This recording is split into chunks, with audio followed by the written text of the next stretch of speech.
They said we couldn't. They swore we wouldn't. But every doubt became fuel. And now we have one purpose: to silence all the critics. They'll never understand the pain we've gone through or the sacrifices we make. They'll never know the weight we've carried or the price we've paid. We've fought through every rep, endured every sprint. Brick by brick, step by step, all of it, building to this moment. Now, the lights are on, and every eye is on us, hoping we stumble. But this is our time, our chance to prove them all wrong.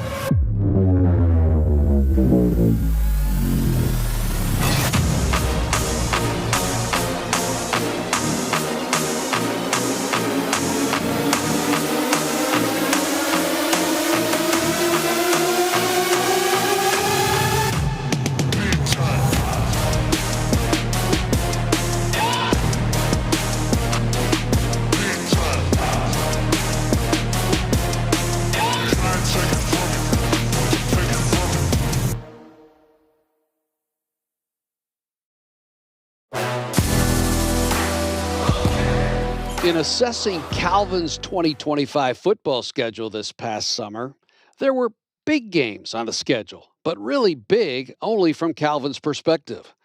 Yes, the Knights were seeking their first on-campus win, first conference win, the Hope game, games that would mean a lot to this young program, but games not necessarily consequential across the MIAA landscape. Those were the thoughts back in the summer. Then the season schedule happened. It opened with 4 straight wins for Calvin, resulting in some national attention and even a mention in national rankings. Calvin's hot start included the first ever conference win last month against Kalamazoo, followed by a tough loss 2 weeks ago to the high-powered Alma Scots, leaving Calvin 4-1 heading into the midseason bye week. Meanwhile, Adrian College was rolling as well toward a 5-0 record, including a featured win over Division I FCS opponent Valparaiso to open the season. The result of these last few weeks is that today, Calvin and Adrian enter the second half of the season, preparing for a pivotal football game in the context of the MIAA Conference. Hi again, everyone, and welcome to another exciting day of NCAA college football on 96.1 The Game and Michigan Sports Radio. My name is Bob Sack, and I'll have all the play-by-play for you today. Jason Hutton will be along shortly with the color analysis, and we are set to bring you this clash between the Calvin Knights and the Adrian Bulldogs on the Calvin University campus. But first, we take a break, and when we return, we'll chat with Trent Figg, the head coach of Calvin, on our Planning for Success segment presented by Skipper and Ostrink Wealth Management. Welcome to Calvin Knights football on 96.1 The Game and Michigan Sports Radio.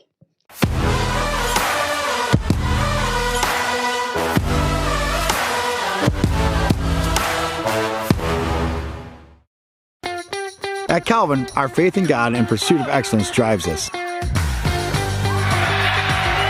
Our new soccer stadium reflects that commitment, offering a premier space for our student athletes to compete on and off the field.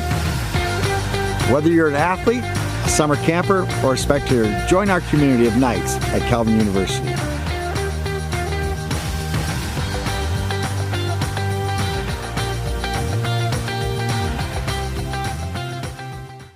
The mission statement of our program is building champions for life. And I truly mean that when I say that. To me, there's 2 types of programs. There's transactional and there's transformational. And we are building a transformational football program here because we want our young men to leave prepared for the rest of their lives. And so when we talk about being champions, we talk about 4 different areas. In the classroom, in the community, on the field, and then champions of our faith. And all 4 pieces are so important to what we're doing. The coach just puts you in the game. Everything is on the line. Are you ready? Just like a winning team needs a strategy, your finances need a game plan. At Skipper and Ostrink, we're your financial coaches. We strategize together, striving to adapt to every financial play. Your victories are our victories. Our goal is to help you be successful. Join the Skipper and Ostrink team. Your financial success is our focus.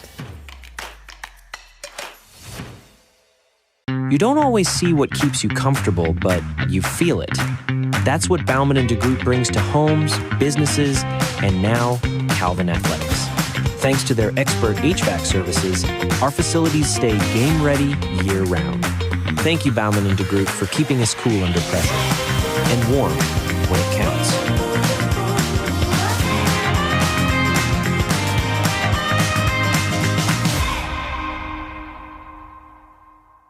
Where will the next revolutionary idea come from?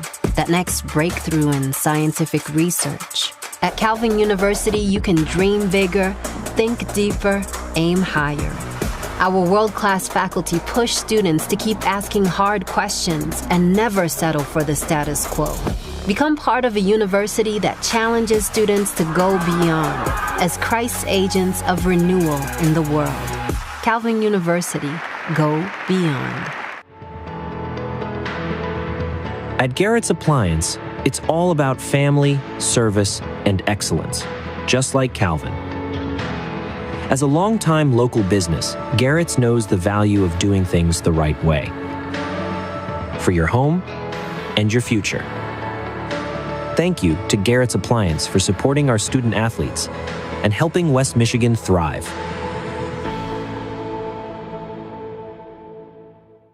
At Calvin University, innovation powers everything we do, from the classroom to the field. It's how we learn, how we lead, and how we grow together. That's why we're proud to partner with Applied Innovation, a regional company providing practical advice and cutting-edge technology, automation and imaging to drive business forward. Thank you, Applied Innovation, for investing in the future, ours and yours. Welcome back to Calvin University as we get set for the kickoff of the showdown today between the Adrian Bulldogs and the Calvin Knights. Bob Sack joined by Calvin head coach Trent Figg for the Planning for Success segment presented by Skipper & Ostrink Wealth Management. And Trent, a bye week, coming off a bye. We're halfway home in the season already. The MIAA is a little different. Everybody has a bye week on the same week. What are your thoughts on that compared to your history of bye weeks that really are peppered all over the schedule, typically? I love it. I mean, we actually put some legitimate thought into when is the bye week, how does this work for everybody?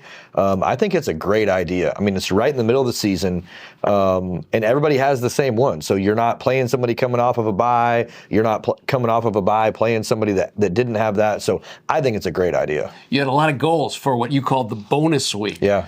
How did the week develop? How did you accomplish what you set out to do? Yeah, so around here we call it a bonus week, not necessarily a bye week, which our guys approached it that way. We checked off the goals that we wanted to hit last week. So we got a ton of reps with our guys. We practiced really fast. The guys that needed to get healed up for the most part were able to take some time to do that. And then some of our younger guys who maybe haven't played as many snaps got to play a whole bunch of snaps. And we got to see some things that were just really exciting from some of those young guys. What can you tell us about the health of the team? Critical to have this break midway through the season. Guys banged up, some guys out longer than more of the interim. But what can you tell us about the health as we head into the second half? Yeah, I would say it's probably about what a lot of other teams are dealing with. You know, we've got Trevor Martins who's still banged up. Sam Gallo's a guy that's still kind of banged up. Hunter Hogan took a whole bunch of hits early in the season. Last week was great for him. So he's been running around fast all week this week. And so generally speaking, I feel like we got as healed as we could during that week. You also used bonus week for recruiting. Yeah. Big week. You're out every Friday night around West Michigan. How do you set up your recruiting structure, particularly on a bye week, but really throughout the whole season? Yeah, so we meet every staff on Friday. We have a big recruiting meeting. We watch recruit film. We, talk through a bunch of things recruiting. But there was, probably about 50 kids that we had said we want to evaluate their senior tape halfway through their season. And so last week we had a 5-hour meeting when we went through and watched about 50 kids and their senior tape up to this point. We're able to move forward with some more kids in the recruiting process. So really, we made some big strides from a recruiting standpoint. We hit the halfway point. It's been an impressive start by the MIAA. There's a lot of good football. I think you shared with me, ranked as high as second or third in the country, the league is for amongst all of the D3 leagues.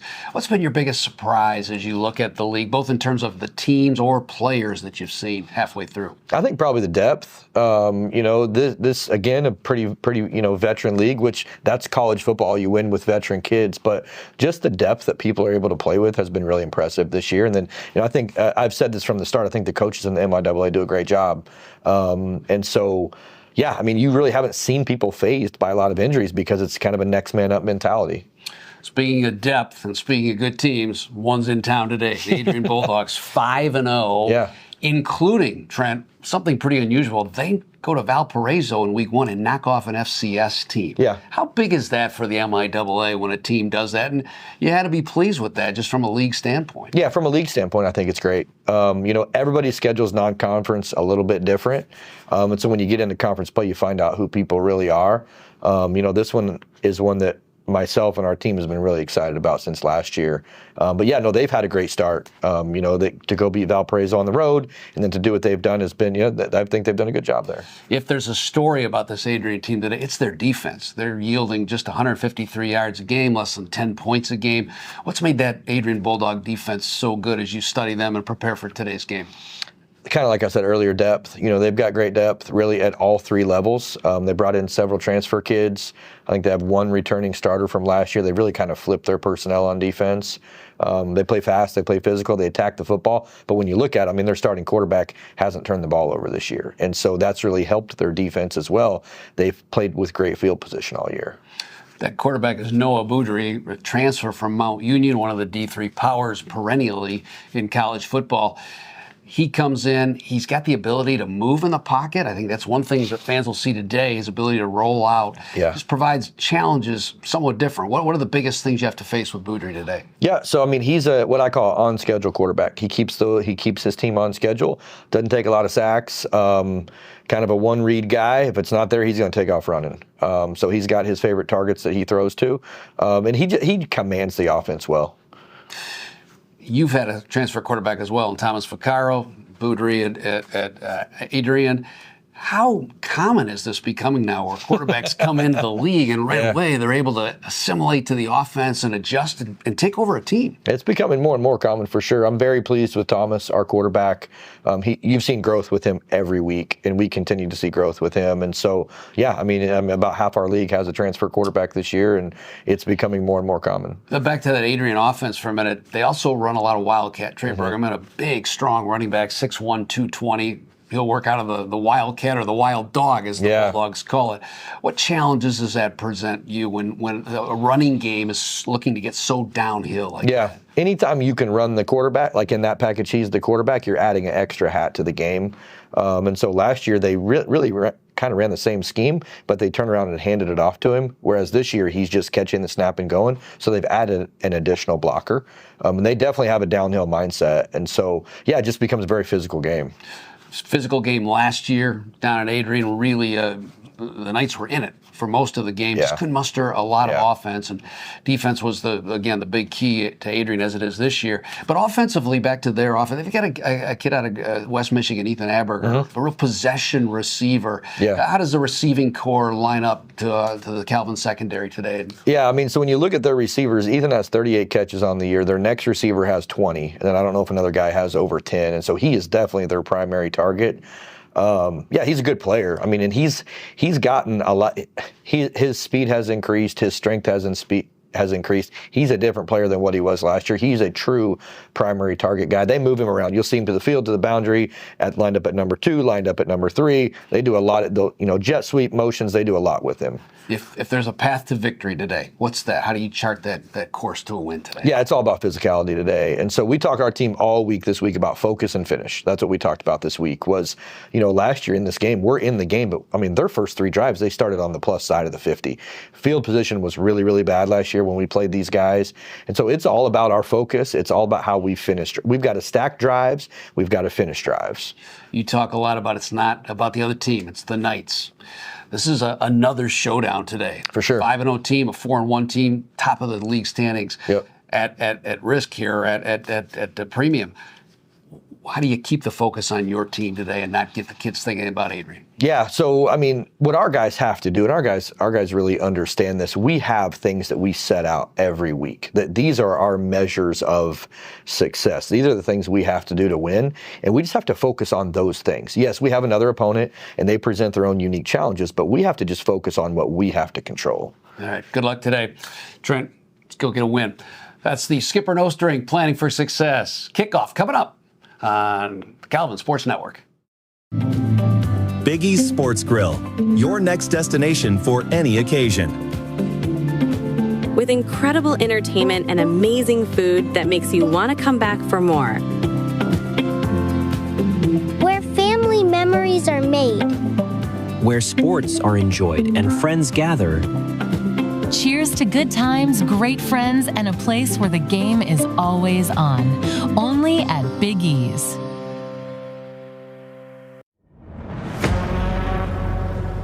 They said we couldn't. They swore we wouldn't. But every doubt became fuel. And now we have one purpose: to silence all the critics. They'll never understand the pain we've gone through or the sacrifices we make. They'll never know the weight we've carried or the price we've paid. We've fought through every rep, endured every sprint. Brick by brick, step by step, all of it. Building to this moment. Now, the lights are on. and every eye is on us, hoping we stumble. But this is our time, our chance to prove them all wrong.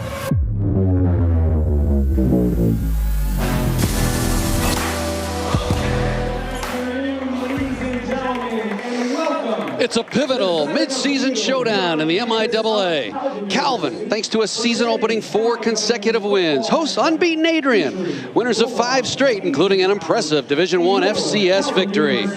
Both teams with outstanding second-year coaches. Both teams with efficient first-year transfer quarterbacks. It's an intriguing matchup of last year's hard-fought Adrian win in Southern Michigan. Hi again, everyone, and welcome to another exciting day of NCAA college football on the Calvin Sports Network. My name is Bob Sack, and I'll have all the play-by-play for you today. Jason Hutton will be along shortly with a color analysis, and we're set to bring you this clash between Calvin and Adrian. Let's get onto the field and join the Calvin Marching Band under the direction of Steve Suddeth for our national anthem.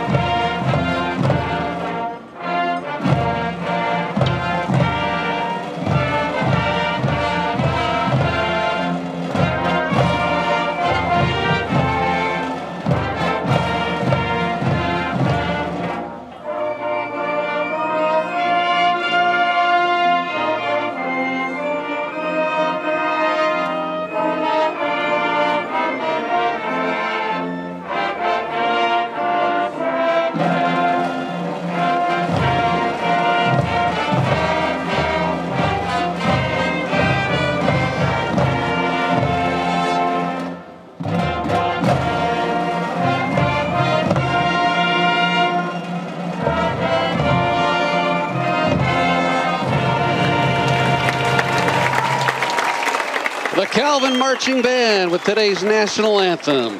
When we come back, Jason Hutton and I get you ready for kickoff. Welcome to Calvin Knights football on WXSP TV, 96.1 The Game, and Michigan Sports Radio.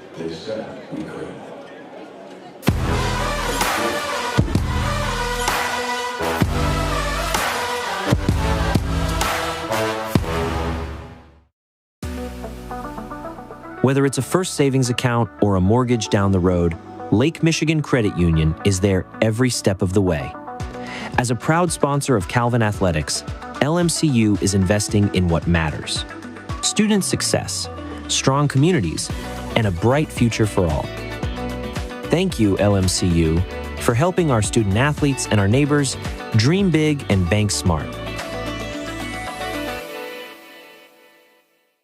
My life hasn't been easy. I've survived many traumas. I was stuck in this cycle that I couldn't get out of, and I hated how I looked. I hated my body. I started to become more focused in my piano studies. I was practicing maybe 4 to 6 hours a day. It was very intense, and it gave me more confidence. I felt that my mental health was healing, and I am now creating programs that affect so many young pianists all throughout the country.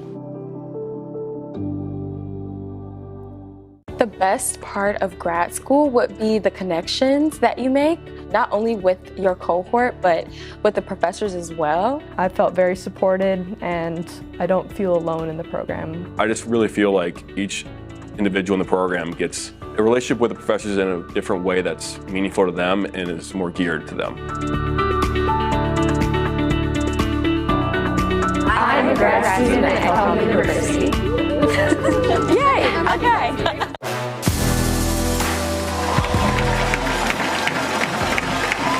Welcome back to Calvin University. Bob Sack alongside Jason Hutton getting you ready for this MIAA second half of the season. Calvin and Adrian kicking off week 2 after both teams. Jason Hutton had a bye last week.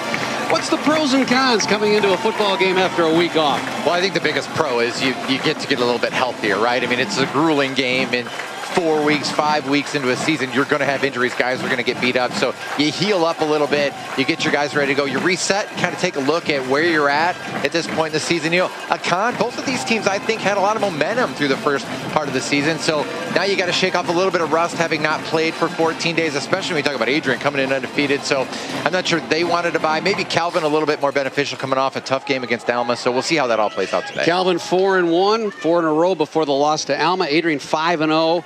Their opponents are 4-22. So we'll see a lot about what this Adrian team's like this year after their 5-game winning streak to start the season. What has impressed you most about both of these teams in their early season wins? Well, for Adrian, Noah Boudry, their quarterback, the transfer from Mount Union, he was playing in the national championship a year ago with Mount Union, and now he's come here to Adrian, and there's a sense of belief around this Adrian football program that maybe they haven't had in a while, and they've been impressive. For Calvin, I just feel like it's been a big growth year from year one of a program to year two. They've certainly showed it on the field. Obviously, the Alma game was a setback, but here's a great chance to bounce back. Chance to really make some noise here, because I think a lot of people think this Adrian team's for real, but Calvin has a chance to go toe-to-toe with them today. Adrian and Calvin, both coached by second-year coaches. Joe Palka comes in from Saline High School. Trent Figg from the college ranks. Two very different paths as they enter their second year. Yeah, there's different ways to do it, right? I'm super impressed with both of these coaches. You look at Trent Figg, obviously coming through the college ranks. He's been at the FBS level at Hawaii and Oregon and some big-time places, and I'm super impressed with the job he's done. This is not an easy task, building a program from the scratch down. Of course, I'm partial to the route Joe Palka took, because he was a high school coach, right? And I love the high school game, and he was amazing at Saline, and I think there's a lot of really good high school coaches out there that can coach at the college level, and he's proven it here early. Also, we have a couple of quarterbacks with different paths as well. Calvin with Thomas Vaccaro, a D1 transfer from Samford. Meanwhile, Adrian counters with an impressive resume, Noah Boudry, a transfer from Mount Union. Two very different tracks, and yet both have been very efficient and good game managers. Both have been. You and I were talking just a few minutes ago. They've thrown a combined 2 interceptions through 10 games this year. Boudry hasn't thrown one yet. He's a dual threat guy, transferred from Mount Union. Mount Union's the absolute highest level of D3 football. And you talk about Vaccaro, he comes in from the FCS level, Division I, and he has really provided a leadership for Calvin. In year two to be 4-1, that doesn't get there without leadership from your signal caller. Seconds before kickoff, Jason, your keys to the game for both of these wins. Well, Calvin's got to protect Vaccaro, right? They got sacked 7 times last year in the loss at Adrian.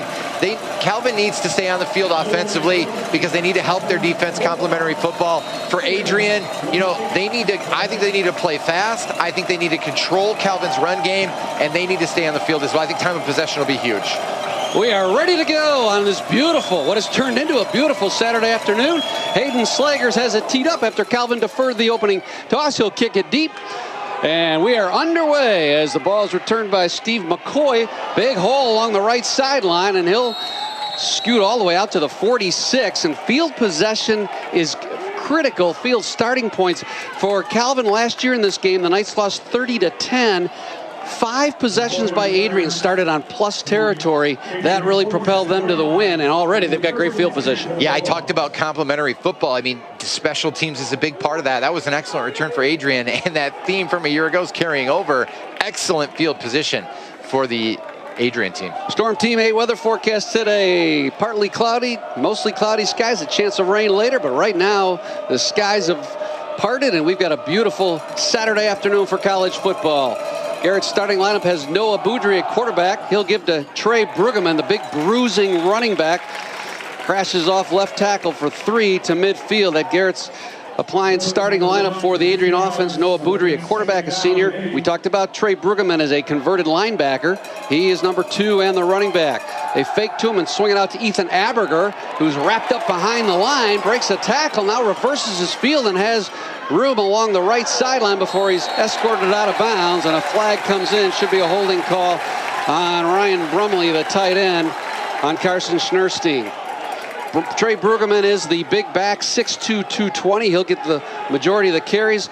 Ethan Aberger, Jason, is a West Michigan product from Holland Christian, and he's got 38 balls coming in. We'll see him with a lot of activity as well. Yeah, Ethan's one of the top receivers in the MIAA. I've gotten to know his dad, Dave, the last couple of years. He's now the head coach at Holland Christian. Great family, big-time football family. He's obviously got a lot of friends and family in attendance here in Grand Rapids today. I thought a really good play there by Reed Vogler. He didn't end up making the tackle, but they stretched that out. Ends up being a loss on the penalty. I really like what Reed Vogler's done at that safety spot as a true freshman this year for Calvin. The penalty on Brumley marches the ball all the way back to the 34, so it's 2nd and 22 for the Bulldogs. Noah Boudry back to throw, guns it right side to Braden Whitaker, converged down there by Schnurstein and Jair Nolan right at the 43. Got 10 of that back. Big 3rd down and 13 coming up for Adrian here as we start this football game. Yeah, Carson Schnurstein, the leading tackler in the MIAA, and showing why there. He can make the plays on the perimeter. He can make the tackles in the box. Nice play by 2. Split wide to the left, and that starting lineup is Brady Raymond. Ryan Brumley, big 6'4", 245-pound tight end, will flex out to the left slot as well. Aberger and Whitaker wide to the right. Big crowd comes alive as Boudry goes empty. Here comes the pressure. Schnurstein charging in. Boudry's going to get away. Another flag. Should be a holding on Adrian, and Boudry will just toss it out of bounds, incomplete. So a good defensive set by the Knights on that first series. Yeah, great start for Calvin. They'll decline this. Holding, offense number 67. That penalty is declined. 4 times.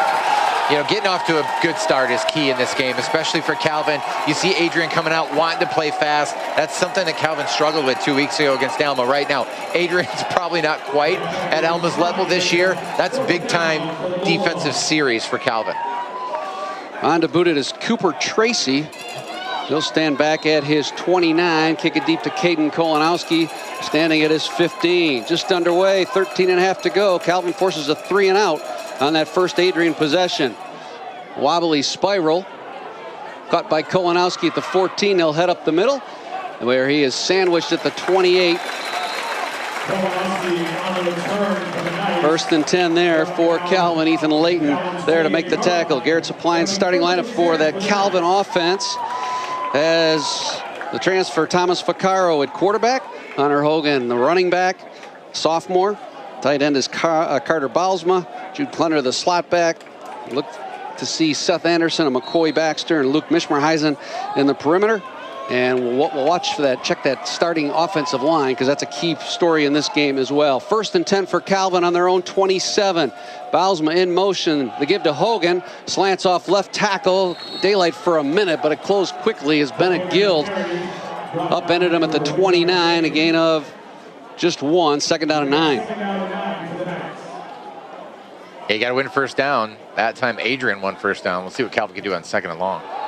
Free play. Bulldogs show blitz. They jump. Vaccaro will throw. Seth Anderson, the intended receiver at the 40. Too tall for him. Dorsey covering. Flag comes in. Let's see if it's offside on Adrian. Hunter Hogan, good to see him back in the lineup, Jay. He suffered an ankle injury in the 3rd quarter of the Alma game 2 weeks ago, and he's healthy. That offense is relatively healthy. The defense, not so much for Calvin. We'll talk more about that in a little bit. That's the starting lineup presented by Garrett's Appliance. Locations in Kentwood and Wyoming. Defense, number 55. 5-yard penalty. Replay 2nd down. Third penalty, 3rd flag already on Adrian. Knights have benefited from 15 yards. That brings up 2nd down and 4 at the Calvin 34. 3 wide receivers to the wide side. Vaccaro turns, gives to Hogan. A little bit of a crease off that left tackle. He's wrapped up right at the line of scrimmage on a good defensive play by big Andrew Van Dyke. Yeah, just inside zone there, right? You send trips to the field side. You run inside zone the opposite way. But right now, Adrian's winning the battle at the line of scrimmage. It's early, only 2 plays. 3rd and 2. Bulldogs come in with just a 27% 3rd down rate. Vaccaro play fake. He'll roll to his right. Tuck it and go. He's got a first down. He saw the marker and he scooted toward it. First down at the 38. Run out of bounds by Maddox Woods, the linebacker. And Calvin moves the chains on their first possession. Yeah, same formation, same concept, right? This time you fake the zone. You keep it with Vaccaro on a naked bootleg, and he has the option to pass or run. He runs and moves the sticks. Quick snap. Vaccaro back to throw, has time. He'll check down to Hogan in the left flat as Daylight. Over the 40 to the 45. Finally slung down by Maddox Woods. Gain up 7 yards. 2nd down and 3. That offensive line has Andrew Berg at left tackle. Brian Steinbacher at left guard. Up over the ball is Whit Napier today. Jaden Fless, we'll talk about him in a moment, at right guard. Hogan picks his way off right tackle has a first down inside Adrian territory. Guild came over to make the stop at the 42 of Adrian, and a good-looking drive here for the Knights to start this game. Yeah, you love the patience of Hogan there. Did a nice job of waiting for his blocks to set up. I like him in space like the previous play where you get him on a little delay, short pass. First and 10 from the 42. Hogan's got it again. He'll try to get to the edge. Good contain there by Bennett Guild. Van Dyke was there to mop up a couple-yard run for Hunter Hogan. He comes into this game with 700 yards rushing, leads the MIAA in rushing, 7 touchdown, averaging almost 6 yards per carry. 2nd and 8 from the 40. Hogan off the right hip of Vaccaro, ball at the left hash. Vaccaro straight back to throw, has time. Now he tucks in, he'll run up the middle. He's got room, bounces it out to the left edge and run out of bounds at the 30-yard line by Ethan Burrows, but not before Thomas Vaccaro scampers for a first down. Yeah, a lot of man coverage here early from Adrian, and that opens things up for the quarterback run game. Not Vaccaro, not really known as a runner, but if he can keep him honest like he has here early, that'll be huge for the Calvin offense. First and 10, Knights at the Adrian 29, 10:50 to go here in the first. Here's an option, and the pitch is blocked, literally deflected by Van Dyke. It's loose on the carpet back at the 39. And the scrum, as a flag comes in as well, the scrum results in the officials trying to sort this one out. Adrian claims they have it. We'll see what the flag is as well, but a great defensive play that time. I think it was Van Dyke who actually deflected the ball, much like a passer getting in a defender in basketball getting in the passing lanes. Boy, Andrew Van Dyke, 6'4", 300, and athletic. He's a tough matchup there up front. They're still fighting over the ball, but the officials have made the signal. It's Adrian football. We'd have to check the flag, but I think... There is no flag on the play. The turnover goes to Adrian on the fumble. I didn't mention turnovers, my keys to victory, but obviously that's always a factor. And Calvin, a promising drive. They turn it over. That's a killer. The defense was so good on the first drive. They're going to need to step up here. Today's Calvin Injury Report brought to you by Coister Chiropractic. Lists Caden Bolduc, Jackson Cook, Sal Ruffino, Sam Gallo, and Trevor Martins, all who will not play due to injury. That's today's Calvin Injury Report brought to you by Coister Chiropractic. With 2 locations in Grand Rapids and Wyoming, Coister Chiropractic is dedicated to helping you achieve health through natural, safe, and effective chiropractic care. The fumble recovery gives it to the Bulldogs. First and 10 on their own 40 with 10:47 to go here in the scoreless first quarter. Boudry to throw, wide open Aberger, and along the left sideline. Motors up the boundary, has a first down at the Calvin 49, upended by Alex Minahan.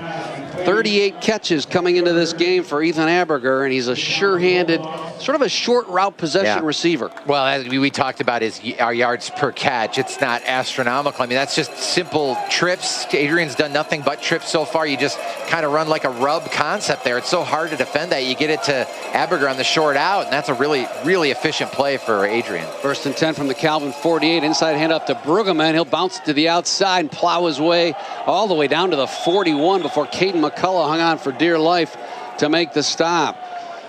Brueggemann, again, a converted linebacker. He is turned into a pretty bruising running back at 6'2", 220. The sophomore from Temperance, 4th in the MIAA in rushing coming into this game. Yeah, he's not going to probably burn you with his speed, but boy, he is a tough physical runner between the tackles and a nice compliment to Adrian's short passing game and Boudry's ability to run it as well. He gained 7, 2nd and 3 from the 42. Boudry play fakes, now throws to a wide open sliding grab by Braden Whitaker down at the 32-yard line. Crossing route from the big wide receiver, Whitaker, 6'4", 200-pounder from Dundee. Yeah, it'll be interesting to see how Calvin adjusts to this. And again, trips to the wide side. They drag the receiver from the opposite side back behind. He's wide open there on the bootleg. Calvin's interior line, starting lineup brought to you by Garrett's Appliance, Marcus Brucker, Braylon Cox, Matthew Zimmerich, Isaiah Hill across the front, Paul Hubbard, strong safety with Caden McCullough and Carson Schneerstein as the linebackers, Caden Kolanowski the safety, Jair Nolan and Alex Minahan are the corners. First and 10 from the 39. It's Brueggemann again, just pounding his way up the middle, hit at the line of scrimmage, Jason, but still battled for 4 more down to the 29 before the tackle was made by McCullough. Yeah, that's obviously we knew this was coming, the Adrian Wildcat, if you will, to Brueggemann. It's just a lot of guys at the point of attack, and Calvin defends it well, but Brueggemann's so tough to bring down. He still pushes forward for 4 yards, despite a really nice job fitting that by Calvin. 2nd and 6 from the 29. 8:20 to go in this scoreless first quarter.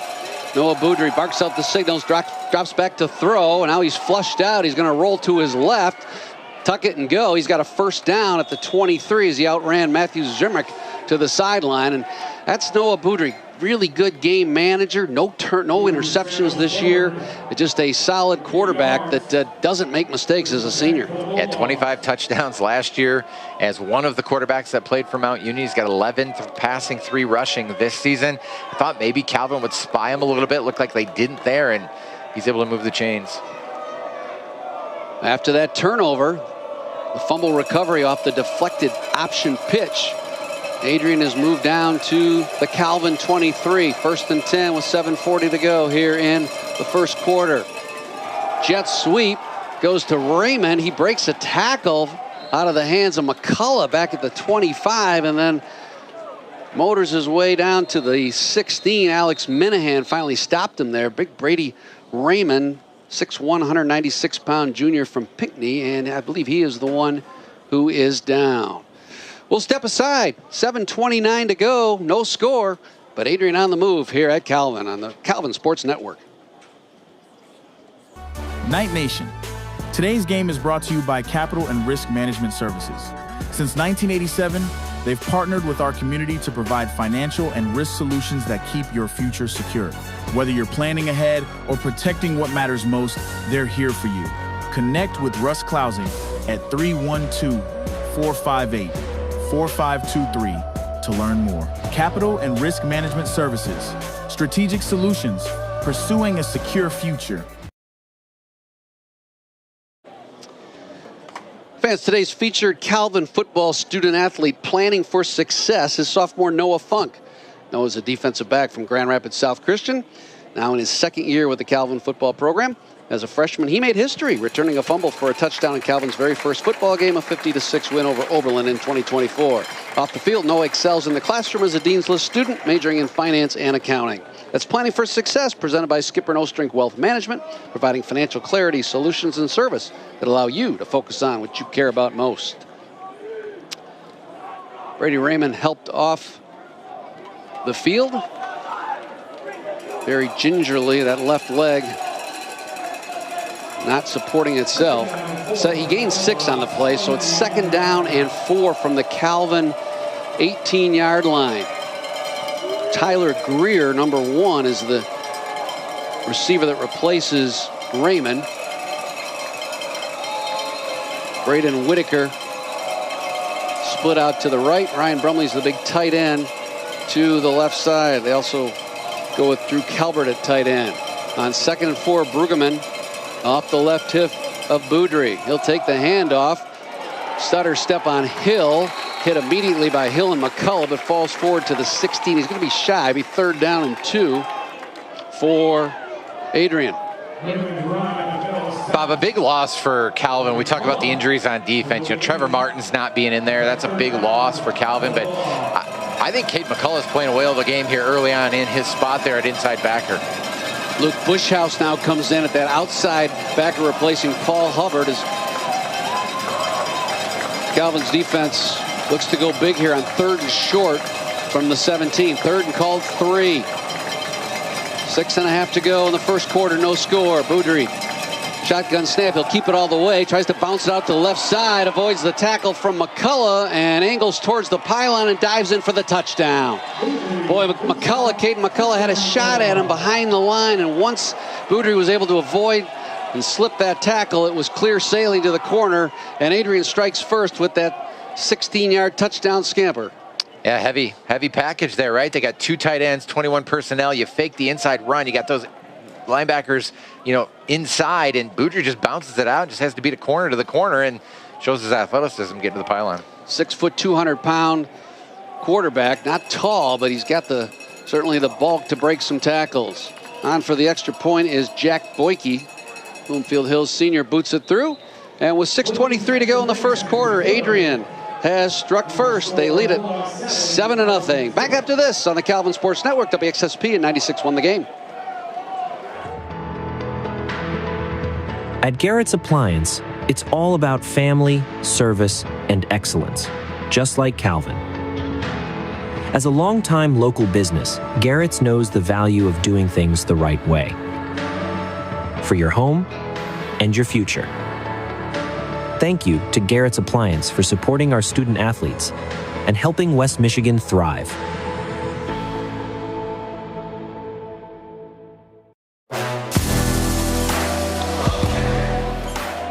Today we'll be watching for the Defensive Player of the Game, brought to you by Straight Line Fence. That's today's Defensive Player of the Game, brought to you by Straight Line Fence, transforming properties across Michigan by crafting fences that provide sanctuary, security, and self-expression.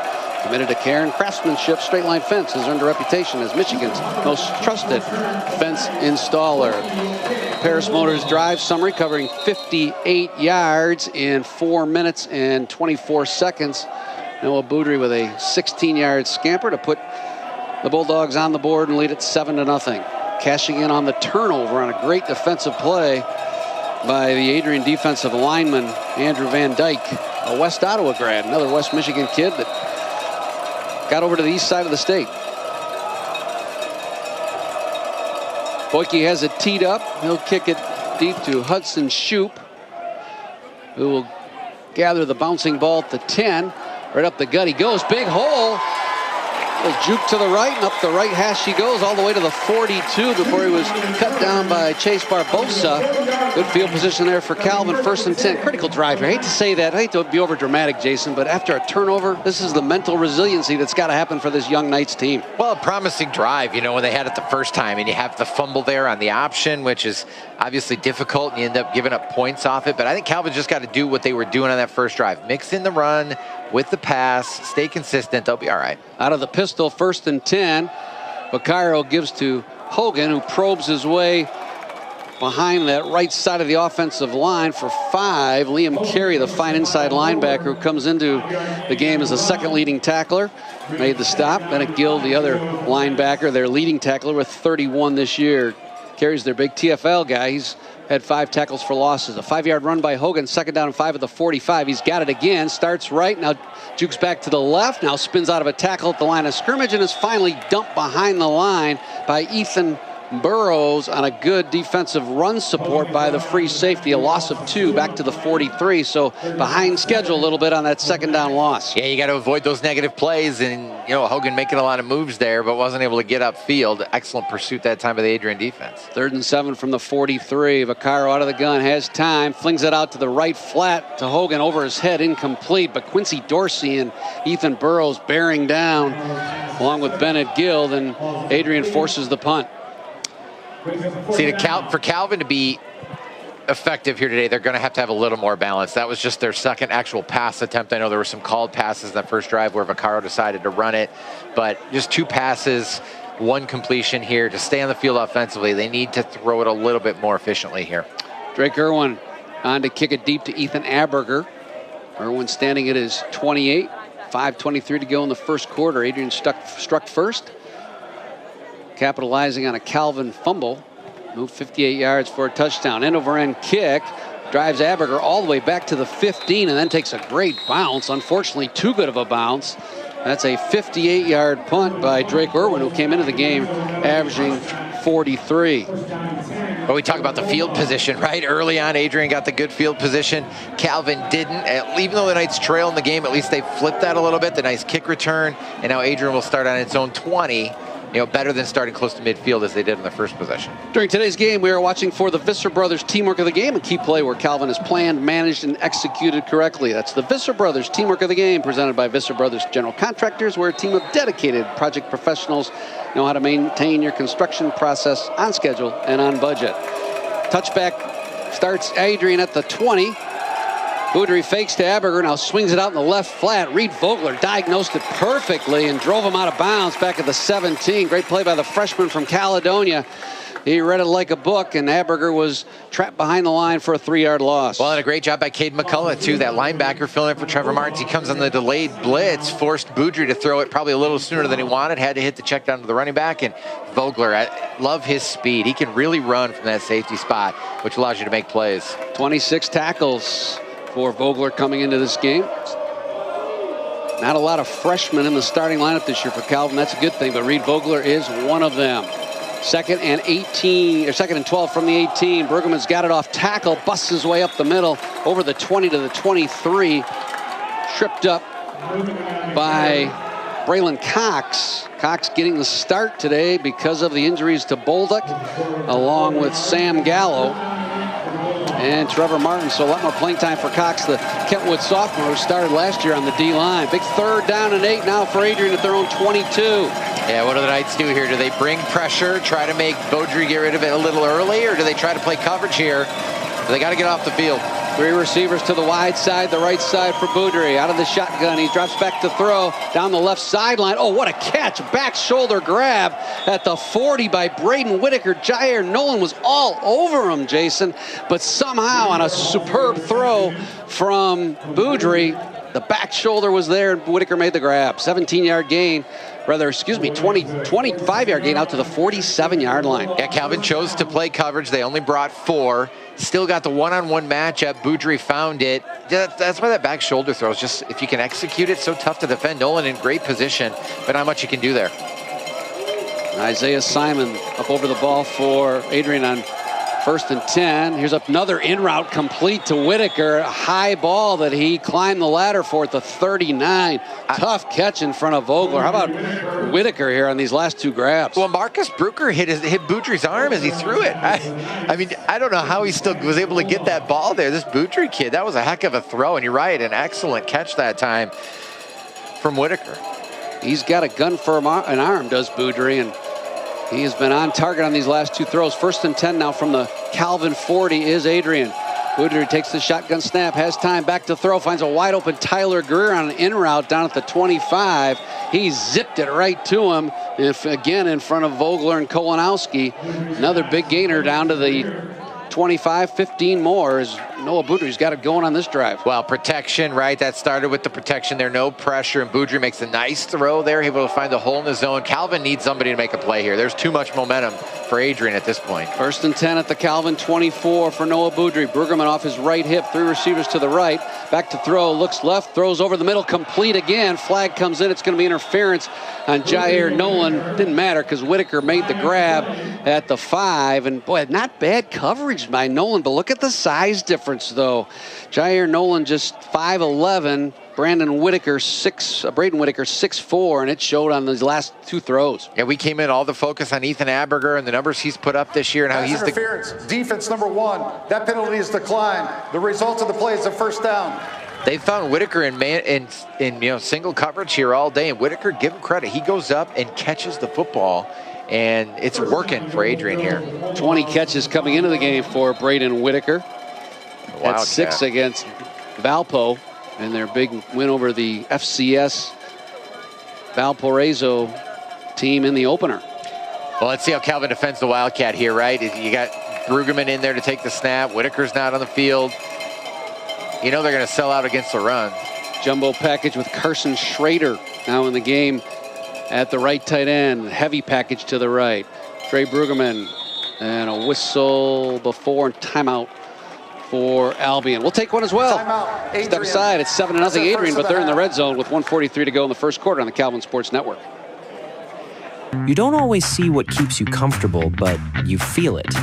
That's what Baumann & DeGroot brings to homes, businesses, and now Calvin Athletics.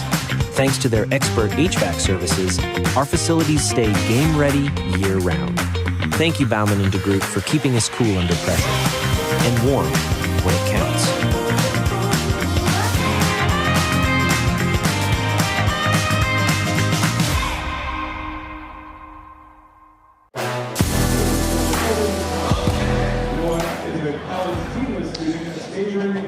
Today we're watching for the Baumann & DeGroot Player of the Game, presented by Baumann & DeGroot, where only the best heating and cooling systems are recommended for you, with no upselling and no pushy sales tactics. Around the MIAA today, brought to you by NAI Wasinski of West Michigan, West Michigan's largest independently owned commercial real estate firm. Conference season is well underway. A Fast Science final from Thursday. Trine pounded Olivet 59-7. A couple of matinee games today. Kalamazoo is at Hope, and Alma goes to Albion. Thoughts, Jason, on the MIAA here in the first half of the season? Yeah, it seems to just keep getting better, right? I mean, I know Alma had the maybe surprising losses early in the non-conference against good opponents, but they've been the best team in the MIAA so far with that big overtime controversial win at Hope. I still think Hope's really good. Adrian, I mean, what is Adrian? Maybe we're finding out today. Adrian looks good. Calvin's certainly improved. So, yeah, it's been fun early. First and goal at the 5, out of the wild dog, they call it. Now they go back to the standard formation. Boudry will take the snap, keep it around left end. Can't get to the edge, though, as Caden Kolanowski was over there to contain along with Schnurstein. Great play by Carson Schnurstein, taking on the blocker, Brueggemann, just stretching Boudry's end run out. Well, that time they overload the wide side of the field, and they run Boudry there to the short side because there's no DBs or not as many defenders over on that side. But you're right, Schnurstein strung it out. Kolanowski came in and pushed him out of bounds. Good play by the Calvin defense. They have got to keep somehow Adrian out of the end zone here. Boudry goes empty backfield here now on 2nd and goal at the 3. Now Brueggemann shifts back alongside his quarterback. Off the left hash, 2 receivers out to the left against that 4-man Calvin front. Boudry on option left, pitch to Brueggemann, tries to get to the pylon, can't do it. Schnurstein and Vogler, same guys again, stringing out that option. Reed, you can't say enough about the performance of Reed Vogler this season. He's up closer to the line of scrimmage here in this goal line situation and just shot out of a cannon to blow up that option play. Timeout for offensive injury. Please reset the play clock to 25 seconds. Thank you. Adrian player down on that far sideline near the goal line. We'll take a break. When we come back, big 3rd down and goal at the 3. Let's check that. Let's keep it right here. He's up and okay. I think that was Brueggemann who carried the football. Gets off gingerly, and it was Trey Brueggemann. He'll hobble to the sidelines, and now they'll make a substitution at that running back spot. Boudry, their 2nd leading rusher, they being Adrian's 2nd leading rusher, comes into the game having run for 218 yards on 38 carries. So he's averaging 5 yards a crack as well from that quarterback spot. Obviously, in these goal line short yardage type situations, you know, Calvin's bringing more guys into the box, closer to the line of scrimmage, as we saw with Reed Vogler on that play. I'd be thinking, if I'm Adrian here, a little, you know, fake run, throw it over the top a little bit, because they're going to have single coverage there. Maybe even sneak a tight end into the middle of the field. Less than a minute to go in the first quarter as Adrian tries to extend their 7-0 lead. Luke Bushhouse back into the game at that left edge spot. Now it's a power package with a I formation from the 3. Play fake. Boudry will roll to his right. He's got Ryan Brumley wide open at the goal line, and he'll catch it and waltz in for the score. Alex Minahan at the corner spot sort of bought that play action, and when he did, Brumley, the tight end, snuck out into the flat, and there was nobody around him to defend. 50 years ago, that play is probably not effective, right? Because people ran power I all the time. But 2025, you see power I, and defensively, you're thinking they're going to run the ball. And you get the play fake, and you get the wide open on the bootleg there. Easy touchdown for Adrian. Jack Boyke on for the extra point. Out of the hold of Brody Moore. Snap is good, and the kick is drilled through. So 14-0, Adrian on top. They won this game last year, 30-10. Calvin actually led 7-0 and 3-0 and 10-7 in the first half before Adrian took a 14-10 lead at the break, and then one going away 30-10. The Bulldogs did it with great defense, holding Calvin to just 123 yards in total offense. They got to Chase Bradman with 7 sacks in that game. That defense has been the calling card early in the year. They lead the MIAA in scoring defense and total yardage defense. They have been really good against their opponents this season. Held Albion last week in a 28-7 win. Held Albion to just 28 yards rushing. And you said it earlier, Calvin's got to get balanced. They've got to get some running yards off the legs of Hunter Hogan. Yeah, I realize they're committed to the run. You have to be committed to the run. It helps your defense if you can run the football because it keeps them off the field, but they have to be able to throw the ball a little bit, which they have been able to do this season, just not yet today, but we're still early. That touchdown drive was impressive. 80-yard march. Paris Motors Drive Summary brought to you by Paris Motors. For all your best used car deals on the south side of Grand Rapids. Hunter Shoup takes the kickoff. Angles right to left. Space out to the 34. Good return by the North Carolina freshman before Jonathan Melendez spilled him there. 1st and 10 at the 34 for Calvin, desperately needing a drive here.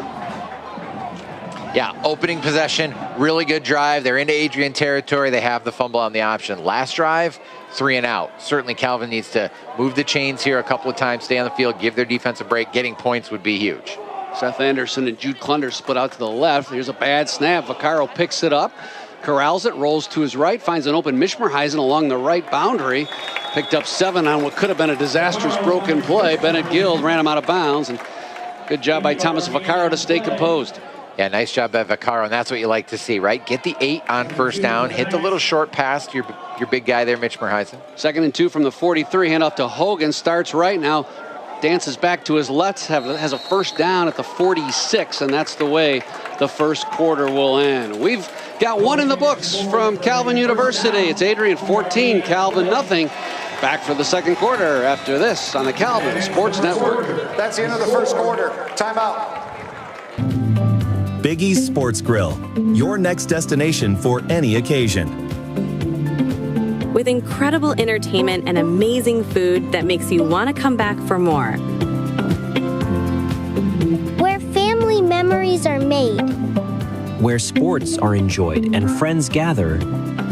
Cheers to good times, great friends, and a place where the game is always on. Only at Big E's. The best part of grad school would be the connections that you make, not only with your cohort, but with the professors as well. I felt very supported, and I don't feel alone in the program. I just really feel like each individual in the program gets a relationship with the professors in a different way that's meaningful to them and is more geared to them. I'm a grad student at Calvin University. Yay! Okay. Welcome back to Calvin University. Bob Sack alongside Jason Hutton. Today's 2nd quarter is brought to you by Skipper and Ostrink Wealth Management, partnering with you to help unlock your financial potential and build your legacy. Calvin down 14-0. They've been outgained 151-14 in that, or rather 151-41 in that 1st quarter. They did pick up a 1st down on this, their 3rd possession of the game. 1st and 10 at their own 46. Vaccaro barks out the signal. Shotgun snap, back to throw, has time. Now he's flushed out. Open receiver is Paul Bauma along the right sideline. He's got it and steps out of bounds right at the 49 for a 5-yard pitch and catch to Paul Bauma from Thomas Vaccaro. Yeah, good protection initially from the offensive line. Vaccaro, nice job to keep the play alive, and a good job by Paul Bauma to come back to his quarterback there in a positive gain on 1st down. From the Adrian 49, 2nd and 5, inside handoff to Hogan, starts right, now bounces it back to the left, gets nice block from Klunder, and he has a 1st down outside the numbers along the left sideline. That is vintage Hunter Hogan. Finally, it was Ethan Layton that dropped him, but classic Hunter Hogan. Almost a little counter action there because they brought Bauma from the right H-back to the left side to block, and Hogan initially ran away from it and then back towards it. Quick tempo, 1st and 10. Vaccaro will throw as he backpedals, dumps it out of bounds, intended for Seth Anderson, and along the left sideline had pressure coming off that left side and alertly dumped the ball out of bounds. Thomas Vaccaro with just 2 interceptions this year. Really a mistake-free quarterback. That's what made that fumble in the 1st quarter so surprising, but it was a great defensive play by Van Dyke that led to Adrian's 1st score. 2nd and 10 at the Adrian 40 for the Knights. Shotgun snap to Vaccaro. He'll move the pocket to the right side, flips it short over the head of Hogan. Maddox Woods was there on the coverage, but the ball was too high, and it's 3rd down and 10. 4-down territory here for Calvin.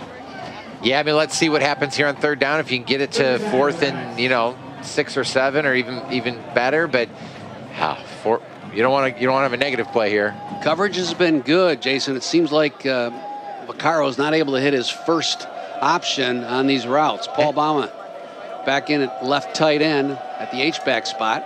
Shotgun snap, Vaccaro to throw, has time. Now he's flushed out again. He's going to look downfield, take off, and finally throws it short underneath to Mishmerheisen, who nicely ran with his quarterback, but the ball was thrown low and it bounced into Mishmerheisen's hand at the 30-yard line. Good play by Vaccaro and Mishmarizan. They just couldn't connect, though, at the 30-yard line. Yeah, Vaccaro clearly keeping his eyes downfield there as the pocket broke down. I wouldn't have hated to see him run it and get a few yards and make this 4th and more manageable. Now 4th and 10, the offense is going to stay on the field. But boy, the percentages are certainly not in Calvin's favor here. Adrian defense with Maddox, Woods, and Carey. They show blitz. They bring 5. High snap. Vaccaro gathers it in, throws down the left sideline for Hunter Hogan, incomplete. And that play was just blown up from the beginning. Van Dyke was in on the rush, but more significantly, this high snap created problems from the outset. Yeah, you know, different center in there, right? We talk about the injuries that Calvin's dealing with. I mean, we're 6 weeks into the season here. A lot of teams dealing with injuries. Certainly, Wynton Napier is one of probably the best offensive lineman on this team. He's used to playing, guard, played some tackle, had to move in there to center today. It just takes reps, you know. 1st and 10 for Adrian at the 40. Key possession here for this Calvin defense. They were able to force a 3-and-out on the first Adrian possession, but the last 2, the Bulldogs have marched down the field. Boudry on 1st down. He'll give it off to the running back Schrader into the game. Guess who? Carson Schneerstein. Stopped by Schneerstein, Calvin's leading tackler. 61 tackles coming into this game. The next closest Knight has 31. Carson's just been an outstanding linebacker. Yeah, that play went, away from him a little bit, but he has the speed to run it down. Really nice play. Again, winning on 1st down, huge for Calvin. 2nd and 9 from the 41. Boudry to throw, fakes to the swing man Schrader. Now dumps it over the middle to the underneath route. The big tight end, that's Brumley. Powers his way to the 47 of Calvin. Sets up 3rd down and 3. Yeah, I've raved about the play of Caden McCullough today. I thought he's been really good. He didn't win that battle. He didn't. I don't know if he got the license plate on that truck that ran him right over. But boy, Adrian's a physical football team. You know, they use their size. They're a big football team. They are physical. They've been the more physical team, and that's why they're kind of in control of this game right now. Peter Markfluer also into the game at that defensive end spot. Isaiah Hill, the other one, Braylon Cox at the outside linebacker, replacing Caden Bulldog. 3rd and 3 from the 47. They give us to Schrader. He'll try the right side. Not going to get the 1st down. Swallowed up by that Maroon defense for no gain at the 47. Let's see what Joe Polka decides to do here on 4th down and 3 from his own 47. Yeah, Braylon Cox, he was unblocked going away from the play that time. Nice job coming from behind to make that play. And Adrian's going to punt, which I think is the right call up. 2 scores. Your defense is playing well. Play a little field position here. So the Knights get their 2nd stop on 4 possessions for Adrian.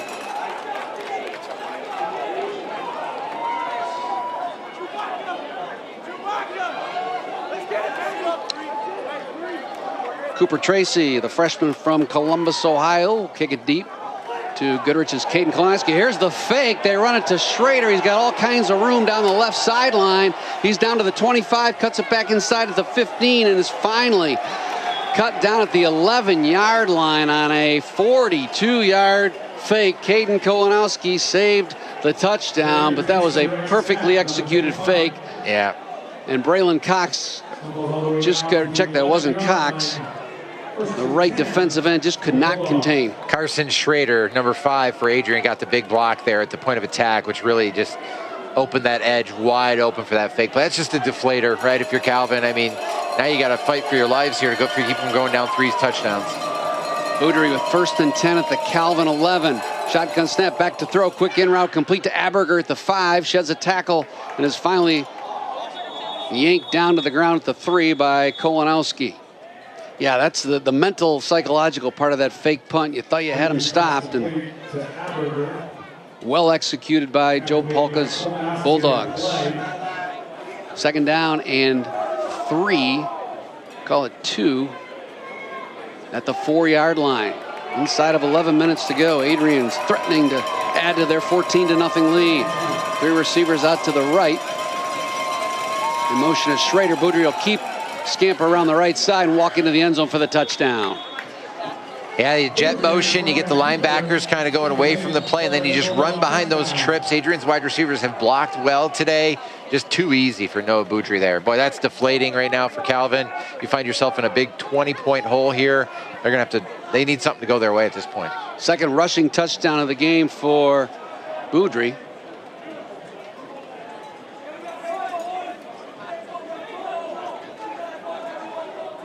Check that, his third. He's got two rushing touchdowns. The other one was a pass to Brumley. On to kick the extra point is Jack Boyke. Hammers it through, and with 10:43 to go, it is Adrian 21, Calvin 0. Knights back on offense when we return. Whether it's a first savings account or a mortgage down the road, Lake Michigan Credit Union is there every step of the way. As a proud sponsor of Calvin Athletics, LMCU is investing in what matters: student success, strong communities, and a bright future for all. Thank you, LMCU, for helping our student athletes and our neighbors dream big and bank smart.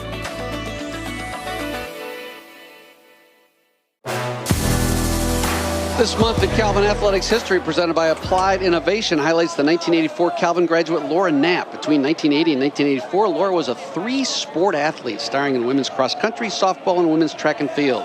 She was the MIAA's women's cross country MVP in '83 and the Great Lakes regional champ, all conference in softball and track, and helped the softball team reach the 1984 World Series while earning All-American honors in the 5,000-meter run. Wow. That's this month in Calvin Athletics history, presented by Applied Innovation, connecting Calvin alums for 35 years. Were you a three-sport star in high school?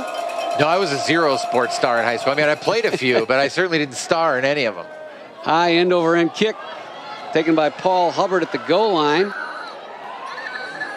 Drives his way up the field to the 25 and brought right down there by Michael Brown. 1st and 10 for the Knights. And again, not to over-dramatize here the drive, but this is crucial that Calvin not only moves the ball and perhaps scores, but just gives the defense a rest. The defense has got to get refocused on the side. Lamar Bell trying to invigorate that unit, who has been carved up here by Noah Boudry and Adrian in the first half.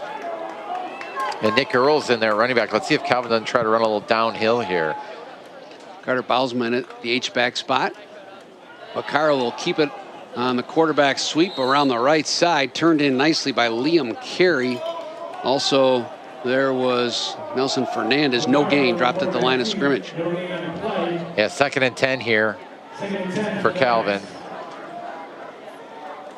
I'd like giving Hogan a little bit of a break there, see what Earls can do. Earls right up the middle, hit hard at the 30, but did get 5. Liam Carey over to make the stop. Well, not to overhype this here, but talk about an important play for Calvin. If they go 3 and out here and put their defense back out there, this thing could get out of control. 3rd and 6 from the 29. Vaccaro sends Earls in motion to the right. He'll look his way as he drops back to throw. He'll keep it all the way, run it up the middle, lunge for the first down and get it. Nice play. Bennett Guild was there for the tackle to 32, but Vaccaro juked him just enough to lunge forward for the first down to 36. Yeah, that was big. Stay on the field here. Go quickly. Calvin kind of picks their spots where they want to go fast. Here's one of them. Oh, play boy. fake. Vaccaro running for his life on the right side. Better dump it off, and he does on a little underneath route to McCoy Baxter. Good to see him back in the lineup. The Rockford sophomore escorted out of bounds by Caden Merlin. Vaccaro checking down nicely on those, but nobody open downfield. Everything's been well covered down the field. Adrian secondary's played well. Chris Jackson, number 91, leads the Bulldogs with sacks this year. He applied the pressure. Vaccaro able to stay away from it long enough to get something on that play. 2nd and 7. Nick Earls picks his way over the left side out to the 44 near a first down marker. Liam Carey tripped him up. Bennett Guild finished him off. 3rd and 1 now for Calvin from their own 44. They go up tempo. 2 receivers out to the left. And great job by Vaccaro. Hard count, gets a free play on the offside. He'll fire downfield to Mishmerheisen outside the numbers. A flag comes in. Ethan Burrows and Quincy Dorsey were trying to negotiate with the big fella down there, and Mishmerheisen drew the flag. I think it's got to go on the defense. Yeah, it's pass interference on Adrian, and that's a really good play by Vaccaro. He knew he had a free play. Take your shot downfield. Now you get 15 instead of 5 on the pass interference call, and you love throwing it to big number 18 because he can go get it. That's a Pietro's pass interference, meaning Calvin picks up 15 yards. Offsides, defense number 63. That way. That penalty is declined. Pass interference, defense number 1. 15-yard penalty from the previous spot. First down. 15 yards to Calvin's favor. 15% off for Pietro's at Pizza this weekend on 28th Street in Breton. Best Italian restaurant in Grand Rapids. Been around for 50, 60, 70 years, decades. It's really hard to beat. They have some excellent food at Pietro's. Pietro's pass interference this weekend, 15% off for pizza. First and 10 from the Adrian 41. Earls works the left side, and as he probes it, they string it out, hem him in there at the 41. No gain. It was Andrew Van Dyke, again, along with Stephen Marino, over to make the stop. Earls gives you a little different look than Hogan. Jay, he's more of a straight-ahead north and south runner. That time he tried to dance, and Adrian's had a pin on that all game long. Second and 10, Vaccaro play fake, back to throw, zips it right sideline, complete outside the numbers to Mishmerheisen at the 34. Maddox Woods hit him immediately. Also over there was Karanis Davis, gain of 9, so it's 3rd and 1 at the 32 for Calvin. Quickly they come to the line, down 21-0 inside of 8 minutes to go here in the first half. Vaccaro turns, gives to Earls first down right up the gut. Needed to get to the 31, got to just inside the 30, and Calvin moves the chains again, picking up another first down. It was Josh Britt sliding over to make the stop. I like the compliment of Earls to Hogan. I'm actually a little surprised we didn't see this earlier in this game. It had been all Hunter Hogan till this drive, and they kind of complement each other really nice. Earls has been effective here, running downhill, running inside. There seems to be some controversy here. I think he clearly had the first down. Oh, Trent Figg did not like the spot. That's what it was. And I thought he had a point. I thought Earls was inside. Well, the ball is currently spotted past where the stick is, so it can't be 4th down here. It's got to be 1st and 10 from where the ball is. You can see it clearly past the 31. A flag came in, and I think they're going to get The play is a first down. After the play was over, unsportsmanlike conduct. Calvin Coates, 15-yard penalty, first down, Calvin. So I assume Trent's discussed it with the spot. What? He said the result of the play was a first down, but they didn't signal first down. They didn't move the chains, and the down marker still said 4th down. So I think that's what he was upset about, why he got the penalty. I mean, it kind of doesn't add up here. If you didn't signal first down, that's a tough one for Calvin. So here's the question. Is it 1st and 10 or 1st and 25? 1st and 10. You can see they've moved the sticks back, but still a huge penalty. You were on the 31, now you go all the way back to the 46. Yeah, Calvin in. Midway through the second quarter, Adrian up 21-0. Calvin piecing together their best drive, and they'll have it 1st and 10 at the Adrian 46. Baalsma H-back to the right. They give us to Earls. He has a good seal block from Baalsma and scoots his way around the right end to the 42. Chopped down by Karanis Davis. Pickup of 4. 2nd down and 6 at the Adrian 42. This is the 3rd Calvin drive that's gone into Adrian territory of their 4. So they've moved the football. They get to the 30 and then they stall out. They've got to finish drives here, especially now down 21. Fake to Earls. Quick out complete to Caleb Dubowski along the right sideline. Quincy Dorsey tripped him up there at the 35. Very near a first down. In fact, he's got it. Caleb Dubowski in the game at the slot receiver. I was waiting to see if the officials were going to move the chains again because that was close like the last set of downs where they didn't. Inside handoff to Earls on 1st and 10. Wiggles his way inside the 35 to the 32. Slung down by Julian Brandt, sophomore from Flint. Picked up 3. 2nd and 7 at the 32. Up tempo here with 6:20 to go in the first half. Calvin trying to cut into this 21-0 Adrian lead. Play fake to Earls. Vaccaro to throw. Look out, here comes the rush, and he's going to be dumped back at the 43. Juggled the ball. Fortunate not to lose it there. Marino put pressure on him along with Britt. And again, Jason, not much available down the middle of the field for Calvin's passing attack. Well, that time they just didn't have time to let it develop because the pressure got to Vaccaro so quickly. And we talked at the top about, having to protect Vaccaro. And that was the first sack, I believe. But they've certainly had some pressures on him tonight. Now, boy, 3rd and very long. 3rd and 17 from the 42. Vaccaro back to throw, has time. Goes underneath, complete to Mishmerheisen at the 38. Wrestles his way to the 35, wrapped up there. It'll be a 4th and 10 at the 35. Yeah, I mean, this just kind of has followed the script in this game. Calvin moving the ball to the Adrian 40, 35-yard line, getting a 4th down situation. 4th and 10, you got to go for it at the plus 35. But again, it's 4th and 10. They keep finding themselves in these long yardage situations when they get to the Bulldogs side of the field. Dabowski and Mishmerheisen split to the wide side. Here comes the blitz. Look out. Vaccaro's got to hurry. Dumps it underneath. He's got his man Earls at the 27. Inside the 30. I don't think he got the first down, though. Stopped right after he caught it, and he will be a yard shy. Yeah, the ball was thrown a little low, and it prevented Nick from really grabbing it and going. Yeah, you throw a 5-yard pass on 4th and 10. You have to rely on the run after the catch. When you have to go almost to the ground to catch it, it just gives the defense too much time to get there, and that's a product of the pressure again, where Vaccaro was, off his timing and just had to get rid of it, and Calvin turns it over on downs again. Good defensive play by Ethan Burrows to make the stop. 5 interceptions this year, and he's been good on run support for that Adrian defense. 5 minutes to go in the second quarter. Knights need a stop. They're 2 for 5 on stops. 1st and 10. Boudry to throw, lobs it over the middle to Brumley. He's got it at the 40. The big tight end snuck out again. Shoestring tackle by Schneerstein and Gage Jones, and that saved a touchdown, but a big gainer up to the 46 of Calvin. Yeah, the old tight end pop pass, and that's really tough to defend. You kind of spread the edges there, and you got the middle of the field wide open, and they just get it right over the top of the defense, and a big play for Adrian. Ryan Brumley with a 29-yard gain. 1st and 10 from the Calvin 46. Aberger slot left. In motion.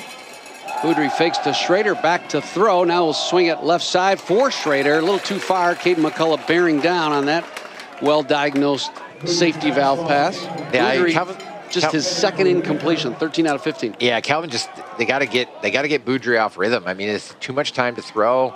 The protection again. I mean, look at Adrian's offensive line. Big fellas up front, playing at a high level. If Calvin can't get there with 4, they got to think about bringing somebody else. A linebacker, a corner, a safety. You got to get Boudry, off his spot. Boudry's completed 75% of his passes coming into this game. He's certainly on target here in the first half. 13 of 15 for 142 yards. 2nd and 10 from the 47 of Calvin. Boudry play fake, back to throw, deep over the middle. Whitaker. Boy, I tell you what, Paul Hubbard. I thought for a minute he got away with it, too. But he was grabbing onto the big fella's jersey, pass interference. Adrian's just bigger at receiver, and they're just using their size. It's been really effective there. Calvin just giving up 4 or 5 inches in those spots and another 30, 40 pounds. And we take another look at it, and you'll see. Pass interference, defense number 29, 15-yard penalty for the previous spot. 1st down. I guess it's because the ball was in the air, so it's pass interference as opposed to holding, but he certainly grabbed and tugged on the jersey. What was the call there? Brumley with his interference route there, going with his 3 catches already and a touchdown. Big tight end from Flint, 6'5", 245. That's a load for Paul Hubbard, who's a lot smaller in his DB role. 1st and 10, quick out to Whitaker at the 40. They corral him and knock him out of bounds rather at the 30, and knocked out of bounds at the 28, picked up 3. Most people on the field are quite a bit smaller than Ryan Brumley. That's one thing that jumps out to you about Adrian. They're a fairly young football team. Sure, you got Boudry, the quarterback, who's a senior. Brumley's a senior, but not a whole lot of seniors starting on either side of the football for the Bulldogs. Paul Hubbard giving up about 7-8 inches and 70 pounds at his strong safety spot. Yeah, undersold. Matchup problem. 2nd and 7 at the 28. for Adrian. The Calvin 28, 3:30 to go here in the second quarter. Back to throw is Boudry. Nobody open, so he'll run to his left. Now throw it back over the middle. It's caught by Tyler Greer in front of Minahan, and he will romp into the end zone for another Adrian touchdown. Boy, it looked like Minahan had the ability to knock that ball away, but just kind of slowed up, and as you can see. Well, it's the protection, right? I mean, Calvin is not blitzing. They can't get home with 4. And I understand the risk of blitzing Boudry because he's so effective with running. But if you're just going to let him sit back there and pick you apart, like this is going to happen too. Really good play. But Minahan was not that far off. He just wasn't watching the ball, and it came right into the hands of Greer. Jack Boyke on for the extra point, where he's been 3 for 3 today. On the season, perfect 27, now 28 of 28. 3:22 to go. It's been all Bulldogs. They lead it 28-0 over the Knights. When we come back, Calvin's offense back to work on WXSP 96.1 The Game and Michigan Sports Radio. Calvin showed me the importance of a family-like community. I saw this sort of community present in both my academics and in my athletics. On the field, my lacrosse team took Proverbs 27:17 to heart. As iron sharpens iron, so one person sharpens another. Saying Calvin became my home away from home does not do the place justice. The relationships I made in my time here and the spaces I've grown familiar and fond of have truly made Calvin my home. Calvin University, go beyond.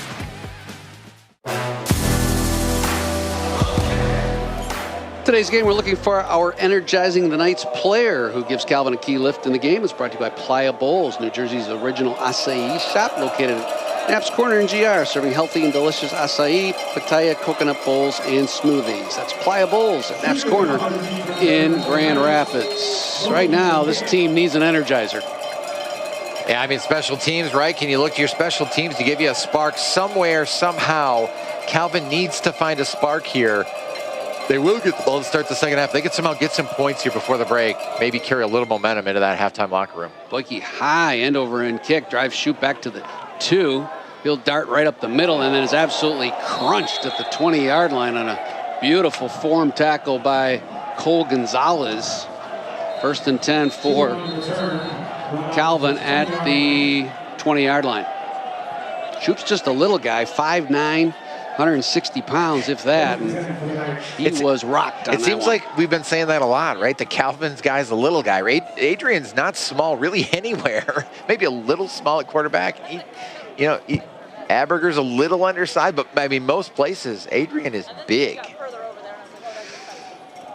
Time now for Know Your Knights, presented by Family Fare, with locations near you, including near Holland, not far from the home of Luke Bushhouse. Luke is a 6'4", 195-pound sophomore defensive end. Played his high school ball at nearby Holland Christian. That's Know Your Knights, presented by Family Fare. Calvin's next home football game is next Saturday, October 25, when Trine comes to town. A few tickets remain, but whether or not you have a ticket, be sure to come to the stadium early and enjoy Fan Fest beginning at 11 a.m., presented by Playa Bowls, Chick-fil-A, Spartan Stores, and Fast Signs. Also, after the game next Saturday, stop by Van Noord Arena to get your first look at the Calvin Knights men's basketball team when they entertain Cornerstone University in a 5 p.m. exhibition game. And speaking of that, we'll have Bill Saul, head basketball coach at Calvin, as our halftime guest coming up on the Insignia Homes halftime show. 1st and 10, Knights need a drive from the 20. Look out, Vaccaro's going down back at the 13-yard line. It was Chris Jackson, you mentioned it earlier, who came busting off that right defensive end and picks up another sack. He is their sack leader that's his 3rd of the year. Boy, now you got to be careful if you're Calvin. You're 2nd and long here. Adrian still has timeouts to use. Vaccaro out of the shotgun. Here comes the rush again. They set up the screen to Earls, but it is diagnosed beautifully by Liam Carey, who spills Earls at the 12. A flag comes in. I think they're going to get a roughing the passer, which really helped the Knights here. Yeah, that's a big break for Calvin because they were set up to really give the ball back to Adrian in good field position here before the half, but that roughing the passer call is really going to bail out the Knights here. Josh Britt busting through from his middle guard, nose guard spot. I called that middle guard earlier, and you looked at me like I was from yesteryear. And that's what they used to call it, you know. I didn't know that. Not nose guard, middle guard. Nose guard, like I call it nose tackle. Unnecessary roughness, defense number 72. The penalty be half of the distance to the goal. Correct me. Second down, Calvin. Penalty is on the offense. That's a puzzler. He said defense. He pointed towards Calvin. Apparently the penalty's on Calvin. You don't see that call very much on an offensive lineman. No. Hold, ineligible receiver, hands to the face. Boy, I didn't see that one. 2:46 to go, and the Knights are backed up deep in their own territory at the 8-yard line. Second down and 22. I would have almost taken the result of the play if I was Adrian. Going to get the ball back, probably 3rd and long. Carey shows blitz up the middle. Here they come. They bring 6. Quick slant route. Batted away at the line of scrimmage. Stephen Marino got his paw up there. Caro was looking for Seth Anderson on an in route. So what do you call on 3rd and 23? This has got to be a screen or a drive. I mean, you just ran screen. It didn't work. I got to imagine this is a run and make Adrian use the timeout. If he's throwing an incomplete pass here, worse yet, take a sack or turn the ball over. This is just a really tough spot Calvin's in right here. 3rd down and 22 from the 8.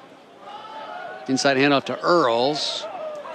He hammers his way forward out over the 10 to about the 11 for Carey.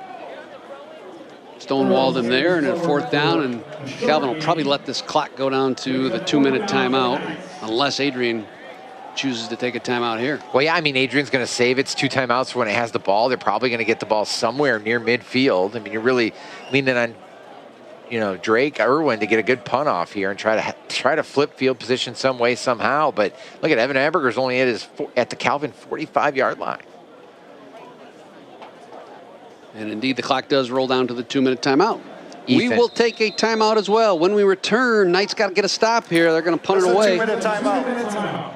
It's Adrian 28, Calvin nothing on the Calvin Sports Network. The coach just put you in the game. Everything is on the line. Are you ready? Just like a winning team needs a strategy, your finances need a game plan. At Skipper and Osterink, we're your financial coaches. We strategize together, striving to adapt to every financial play. Your victories are our victories. Our goal is to help you be successful. Join the Skipper and Osterink team. Your financial success is our focus.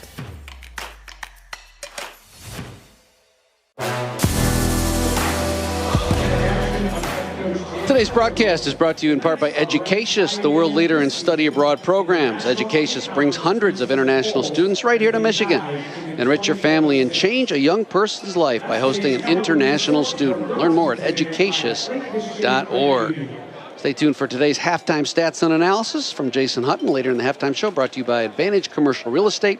Advantage Commercial Real Estate is your experienced commercial real estate advisor in West Michigan. Drake Irwin standing in his own end zone will kick it to Ethan Aberger, who's parked at the Calvin 45, as Adrian looks to get great field position one more time here in the first half.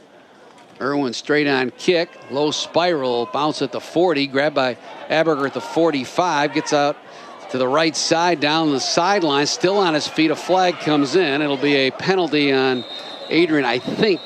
Whistled on Cedric McCants for illegal block.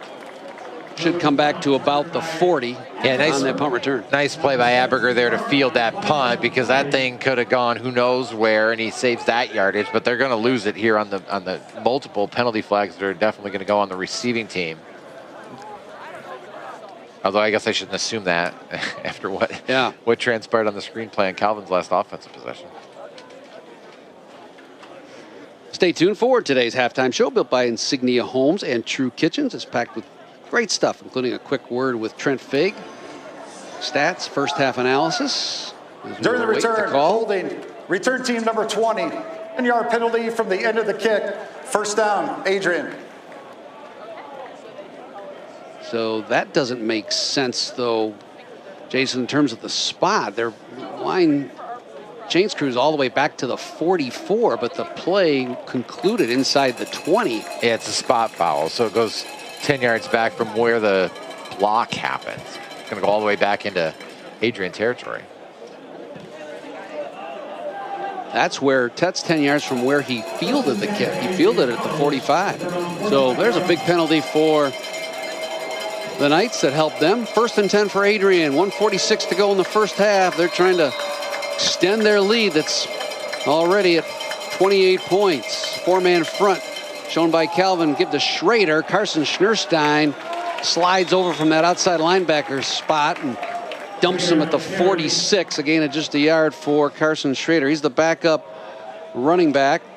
It looks like Brueggemann on the sidelines.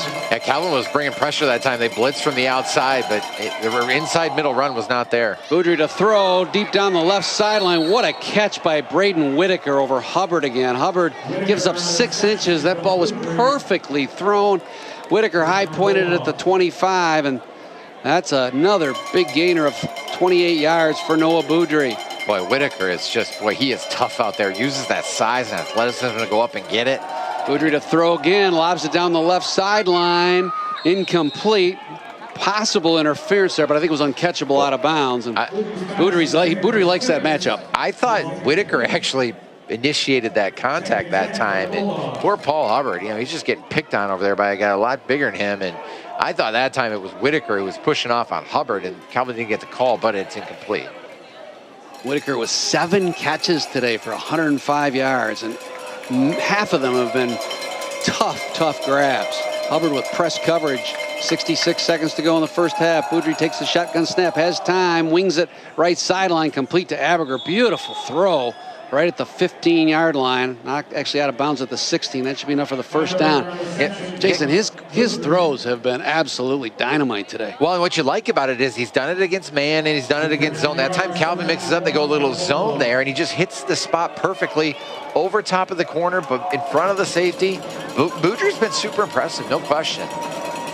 From the 17 with 61 seconds to go here in the first half.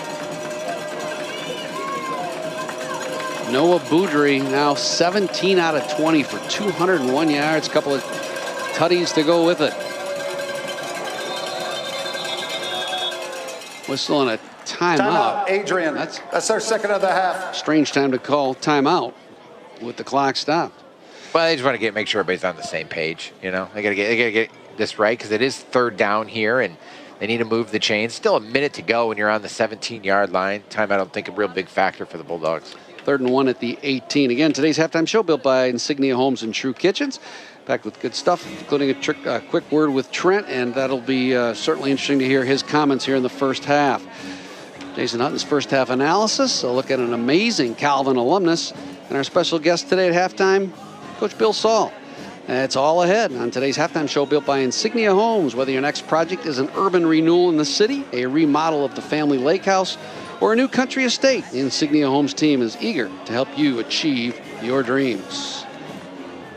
Well, Noah Boudry's been everything he was advertised. The Mount Union transfer has really delivered, both with his arms and his legs. A couple of touchdown runs, a couple of TD passes. It's not often you see a guy come from Mount Union to Adrian, but he's back close to home. He's a Monroe native, not far from Adrian, and he'd get to play maybe as much later in the year for Mount Union. Jet sweep to Aberger, knifing through there to trip him up was Schnurstein. Great play, slowed him up, but it wasn't enough to prevent Aberger from getting to the edge, turning the corner, and picking up the first down at the 15. Paul Hubbard needs to go down to the ground. Yeah, there you go. Yeah, Paul Hubbard's shaken up on that play. He was trying to get the attention of the sideline to get a replacement in for him, and you're right. That's the way you get the officials' attention, go to the ground. 53 seconds to go. Adrian in the red zone again. Boy, we've talked all half about how Calvin needs to make a play, right? I mean, 28-0 is going to be pretty hard to come back from. 35-0, that's basically impossible. Timeout, Calvin College for injury. Adrian is elected not to take the 10-second runoff. Timeout. So explain that one. Well, yeah, you can't. You're trying to prevent a team from faking an injury to stop the clock, right? Obviously, Calvin wouldn't probably want to stop the clock in this situation since Adrian have. That's why it's an easy decision for the Bulldogs to decline the 10-second runoff because they want that time here to try to score here right before the half. 28-0 if you just joined us. Calvin was able to force a 3 and out, and then probably if there was a key play in the game that just changed the momentum so quickly. It was a option run play by Thomas Vaccaro as he tried to pitch to Hunter Hogan. Andrew Van Dyke, the big defensive lineman for Adrian, deflected the pitch. Bulldogs recovered it, moved 58 yards for a score, and haven't looked back since. It's been an impressive half from Adrian. I mean, they're a big team. They're physical. Boudry's been impressive. Whitaker's probably been the most impressive player in this first half. Their sophomore receiver at 6'4", 200. We know Aberger's got the numbers and is a really good player in the slot for them. We haven't seen much of Brueggemann. I think we thought we'd probably see more of the heavy lifting running back, but it's been Boudry and these receivers.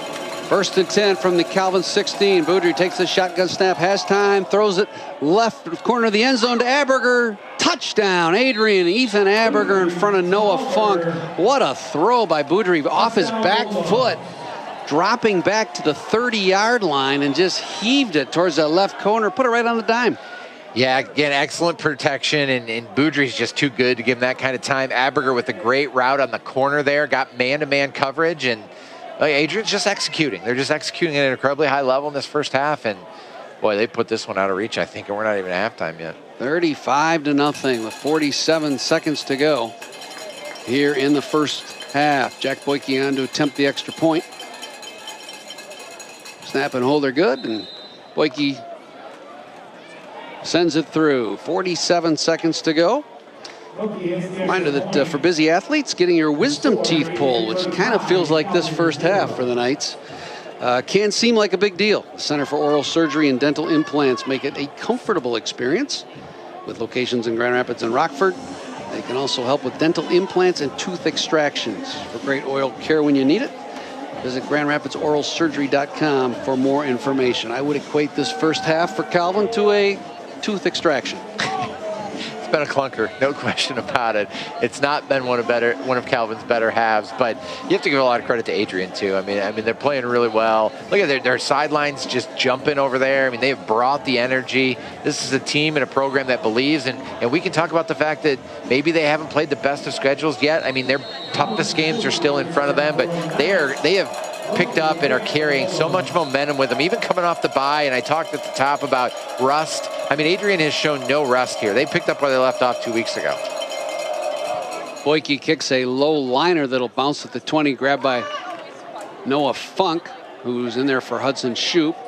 He's chopped down at the 28. Good punt, kick coverage. At this point, if you're Calvin, I think you got nothing to lose, right? I mean, maybe in a closer game here, you don't risk a turnover, but no reason not to drop back, throw the ball downfield, see what happens. I mean, you're down 5 scores. Knights have 2 timeouts left. They do have to protect Vaccaro, obviously, but let's see if they can get something going downfield here. 3-man rush as Adrian drops back. Vaccaro has time. Now he'll step up to the pocket. He's going to run it. Hogan out there to block. He goes inside. Hogan goes outside. Vaccaro lunges for a first down at the 40. He got it. Ethan Layton. Yeah, they wanted to get Bilesma, the tight end, in the out there, but Nicholas Dixon had excellent coverage, so Vaccaro just tucks it, gets 10. Back to throw Vaccaro again. Here comes the rush, and down he goes. That's a coverage sack, though. Big number 95, Jarrell Stevens from Livonia. Adrian's not a team that's gotten a lot of quarterback sacks this season. That's not been a strength of theirs, but they've done it at a much better job of that today. Vaccaro on 2nd and 10 will roll right, throw it short, complete at the 41 to Mishmerheisen in front of Maddox Woods. 6 seconds to go, and timeout, Calvin. Calvin will take a It's our timeout second of the half. to run one more play. I mean, potentially 2 if you have an incomplete pass or something here, but yeah, likely could be the last play of the half. And Calvin hasn't taken any shots, right? I was talking to a local high school coach not long ago, and he, Todd Colster at Grand Rapids Catholic Central, and he talked about one of the things he learned from Brian Kelly is if you wanna have big plays, you got to call big plays, right? You got to call something that can. I'd like to see Calvin take a shot here. I mean, it's easy to say now, it's 6 seconds to go, but they haven't taken many shots, and we'll see if they do here. 35-0 here as we approach halftime. And a crowd that was riled up pretty good at the beginning of the game. Finding a lot of energy with the first 3-and-out stop. They have quieted down, and again, give credit to Adrian. They've been really good here in the first half. We'll hopefully get a quick word with Trent Figg, and the offense has moved the ball, but just can't seem to move it beyond the 30-yard line. They've moved it really between the 30s. 3rd down and 7 at the 42. Vaccaro against a 4-man rush, guns it over the middle, incomplete behind Mishmerheisen. That's one of the first in routes that Vaccaro has attempted.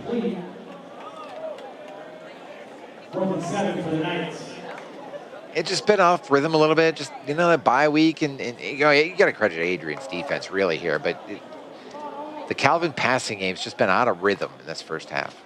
Inside handoff to Hogan, and that's the way the first half ends.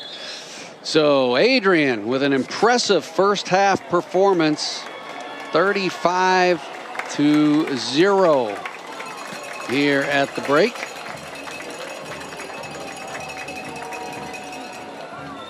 Trent Figg will move to that northern end zone. We'll get a quick word with him. What do you think he's going to say to his team? Maybe we'll get to that with him. But this is a tough conversation at this point. I think you just got to pretend like 0-0. We got to get some positive plays here. And just kind of build on what we do. We welcome you inside the halftime show built by Insignia Homes and True Kitchens. Down to the field we go with the Calvin head coach, Trent Figg. Trent, we talked this week about just how this team, Calvin, needs to be physical. Where is Adrian winning the physical battles right now? Yeah, it's up front, but it's all about us. They haven't done anything. We've stopped ourselves. First drive, we came out on defense. We stopped them. Offense, we've completely stalled out. Up front, they're probably winning the physicality battle, but outside of that, it's been all us. Coach Jason Hutton here. Boudry just looks real comfortable for Adrian right now. How do you get to him a little bit more and get him maybe not so comfortable in the second half? We're trying. We're sending 5, 6, 7 dudes. We're not getting there. So, we'll make some adjustments when I walk in here, but we got to just keep chopping. All right. Good luck in the second half. Thanks. Coach Trent Figg. Today is Ethan Silverman. Let's make some noise for Ethan. All right. Halftime show built by Insignia Homes. When we return, we'll take you inside to meet a Calvin alum that's just done some outstanding work since their graduation. And later, join us for a conversation with Bill Saul, the head basketball coach here at Calvin. Look ahead at the upcoming night season. That's all ahead on the halftime show built by Insignia Homes and True Kitchens. At Celebration Village by now.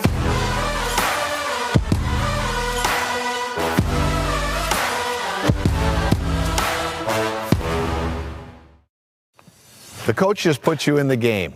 Everything is on the line. Are you ready? Just like a winning team needs a strategy, your finances need a game plan. At Skipper and Osterink, we're your financial coaches. We strategize together, striving to adapt to every financial play. Your victories are our victories. Our goal is to help you be successful. Join the Skipper and Osterink team. Your financial success is our focus. To know Christ is to know suffering. It was in my deepest, darkest moments of my life that I think I was able to glimpse a little bit of God. I realized that being in such an intensive, immersive musical experience made me happy, and it gave me more confidence in myself and in my voice. Redeeming every square inch for me now means creating great music programs on a strategic level that impacts many people. The most personally rewarding venture is starting the first professional symphony orchestra in the city of Bandung. Now I know that music can change lives. This happens one person, one heart, and one precious moment at a time.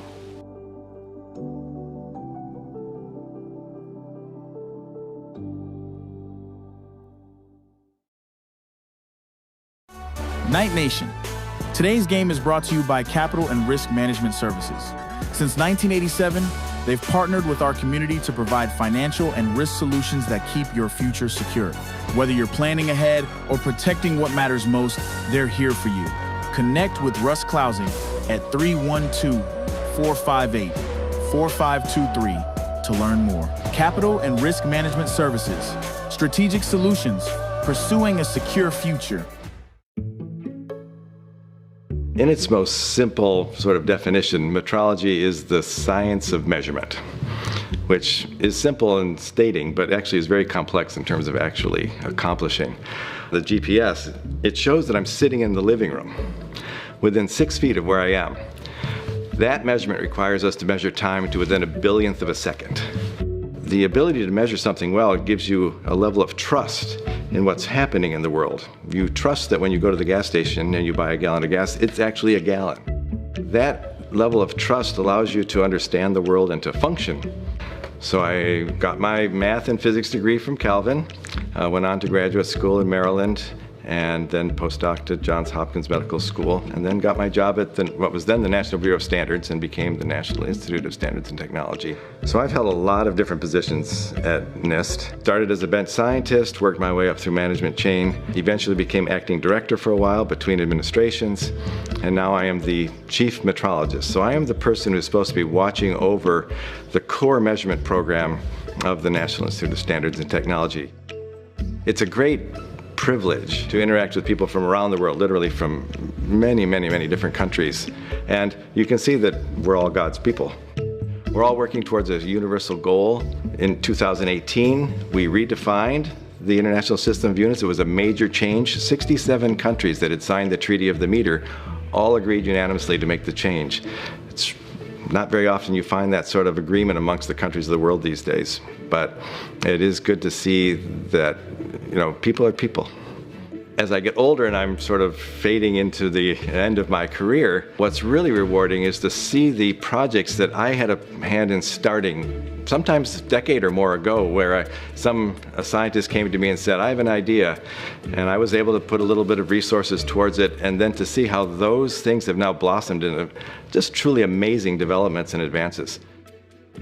Well, certainly the science and math classes prepared me for my career technically, but I think the liberal arts part of the Calvin education prepared me in a lot of ways that I didn't expect as a scientist, sort of to be able to think through a problem very carefully and objectively in terms of defining what the problem really is and where we wanted to go with it.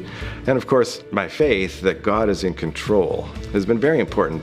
I didn't plan to end up where I ended up. In fact, there were lots of times in my career where opportunities presented themselves and I wasn't sure I even wanted to do it. But I could see that God had put this opportunity in my path, so I decided I would go for it, and if it happened, then that meant God wanted me to do it. But I actually think there's something involved in measurements and in metrology that's very biblical. There's a lot of references in the Bible to fair trade and fair measurements and being fair to people. The fact is, there is a good answer to most technical questions, and you can trust it. And it's because God made the universe the way He did. So the more you probe it, the more you measure it, the more you understand it, the more you appreciate the beauty of it. And it really just makes it clear that God created everything, and He did it very precisely.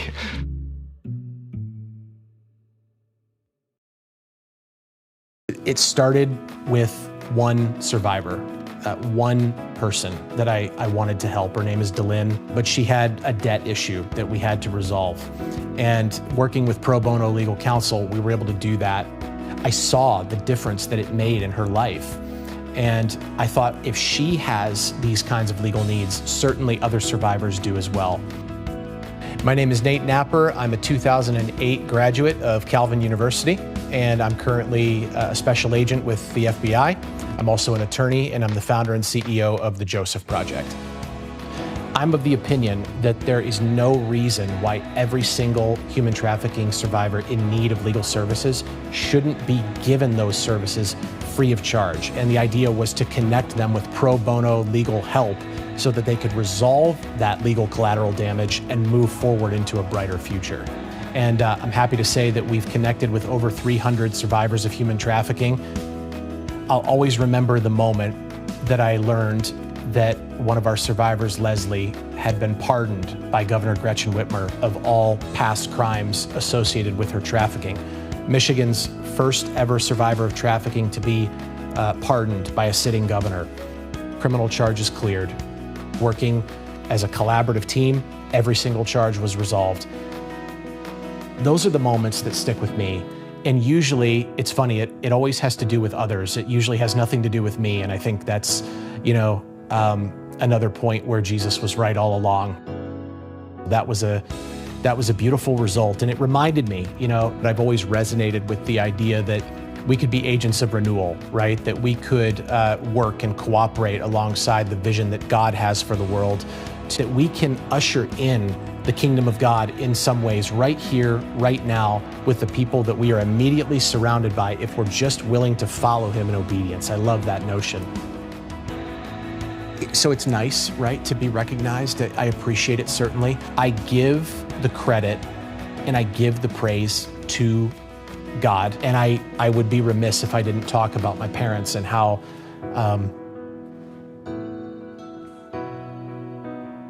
I would say the deep level of sacrifice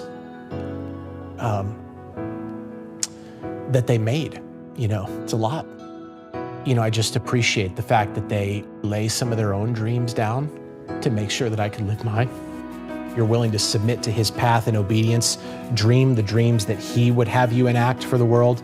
I think that you'll go places that you would never imagine going.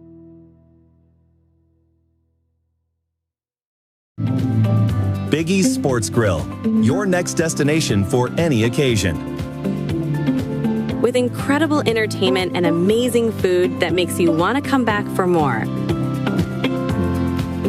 Where family memories are made. Where sports are enjoyed and friends gather. Cheers to good times, great friends, and a place where the game is always on. Only at Big E's.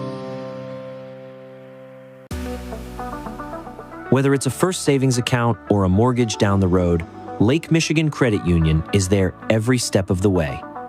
As a proud sponsor of Calvin Athletics, LMCU is investing in what matters: student success, strong communities, and a bright future for all. Thank you, LMCU, for helping our student athletes and our neighbors dream big and bank smart. This year has definitely changed my world. I'm making an impact here. It feels good to know every day that I'm growing in my abilities that I love, which is film, and I'm also growing as a believer in faith. I'm really thankful that I was able to do work in my field during school, at school, and that has given me the confidence to move forward with doing my own independent work and getting to put my foot in that door before I even graduate. I don't think I would have found elsewhere.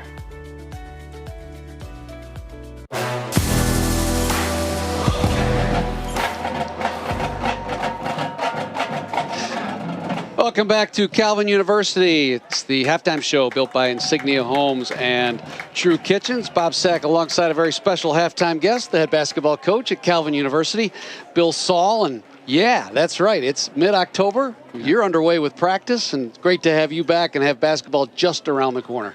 It certainly is, Bob. We've got 3 practices in right now and the official part of it, and really looking forward to seeing what we can do this year. You and I last really talked officially about basketball during the banquet last April. A lot has happened since April. Take us through the offseason. Last 5-6 months, what's it like for you as you reflect on last year and the 21-7 season, including a 20-game winning streak, MIAA championships, both regular season and tournament. You reflect on that season, and then what's it been like preparing for this next year? Well, a real special year, and I was really proud of how that team responded to a really tough start against really good teams. Like you said, rattled off 20 in a row. It's special when you can go through a conference season undefeated. That means you guys are really prepared every night to go out there and play. And then, for us, the pinnacle, our seniors had that monkey in the back yet of not winning that conference championship tournament, and to do that was really special. And, as you move forward, obviously missing some really key pieces, Dane Harvey, Uchenna Agakeza, and Owen Bernardo, but also bringing some new pieces in, and really excited to see what these guys can do. And that's college basketball. The players turn over. You had incredible talent with Uchenna Agakeza and Owen Bernardo. Owen's off to play now at Tennessee Tech. Yeah, You Division just I. graduated. But the players are new, and there's some guys coming back. Let's first talk about what everybody always asks you about, and that's Jalen Overway, the All-American 2 years ago, suffered a torn ACL in the tournament be 2 years ago in 2024. Spent the whole year rehabbing. You were impressed last year just about his rehab. Take us through his recovery, his rehab, and how he looks heading into this new season. Well, his commitment over this last year and a half has been incredible. That guy has been in the weight room, been in the gym, and I've just been so anticipating and excited seeing what he can do. And, it's going to take a little time. If you look in practice, right, this is a year and a half without playing really competitive basketball. So to get back that rhythm, get back to what you're comfortable doing. But he's such a hard worker and such a great young man. I think we're just going to see him continue to thrive and really improve as his senior continues. Lost some guys from last year's team, but there's still some guys back that really provide a good supporting cast around him. And those include, let's start with the point guard, Luca Ressler. Luca Ressler's been just our diehard guy 90 times in starting as a Calvin basketball player now. And how he goes as a quarterback and how he runs the team is so important. But, Trevin Winkle, all-league player back. Parker Schwartz, who had a great run. Brady Ewing. So some really, really good quality seniors that really have that dedication of what it takes to be great. New guys, always guys that you're bringing in, not only to have an instant impact, but also to develop. So as you look at the new crop of players in, give us a sense of who's going to likely contribute early, and then who's part of a development process that you're excited about, if not later in the year, even next year. Well, absolutely. And I think a lot of times with your freshmen, that's what you look for, right? And especially in our program, we want our freshmen to come in, develop, some of them play JV, but then see where they sprout and where they can continue to thrive. But, off the offset, Jordan Scott coming back is big for us. He's really looking great in the beginning of practice. Zion Record, who is a grad transfer for us, will give us some really good depth. And then, JT McElwain and Ben Hegel, who were freshmen last year, got to play a lot of JV basketball. And I think they're really going to be a big cog in the wheel for us this upcoming year as well. College athletics, the transfer portal is active, big. It's top of mind of everybody. What's Bill Saul's philosophy, theory on Calvin basketball and how you approach off seasons that have been so fascinating with player movement that starts at the D1 level and trickles down to D2 and D3? No, it truly does. But, for us and the philosophy of this program, I think the philosophy of Calvin basketball for the last 40 years is you bring in recruits, you develop them, they become part of your organization, part of your program, and then you see that improvement from freshman to sophomore to junior year. And, that has that sense of community, sense of family, the sense of buy-in. I think that's so big. And yes, we've had some really good grad transfers that have come in. We've had guys that we've recruited that decided to go someplace else and then come back. But the majority of the guys we have are the ones that are within our program and growing every day. Bill, last question. Of course, you have an eye toward winning another MIAA title, regular season and tournament. But there's the preseason schedule, the non-conference schedule. Give us a little bit of a description of some of the highlights that you'll look at as you go through that November, December slate and say to yourself, yeah, these are measuring sticks where we can see just how good we are. Absolutely. That first trip we have down into Columbus where we played Denison, who made the NCAA tournament, Ohio Wesleyan, who's a very good team. That's just a really good test to start. Feel way better that we actually have some home games for once. Last year we were on the road for a lot of those and only played about 4 home games. We have a really nice home stand against some quality opponents. Heidelberg, a very good team from the past, Colorado College. And then Oshkosh is coming back. I think that's the first weekend in September. And that's a payback game, right? We had a couple of tough losses to them recently, and we'd really like to see that. And in those tournaments at the end, we have the opportunity to play some ranked opponents, including Wisconsin lacrosse. So I think it's a nice mix, right, of teams that do a lot of different things and can challenge us in different ways to make sure that once we get to the MIAA season, we're ready to go. All right. Thanks for taking time to join us today.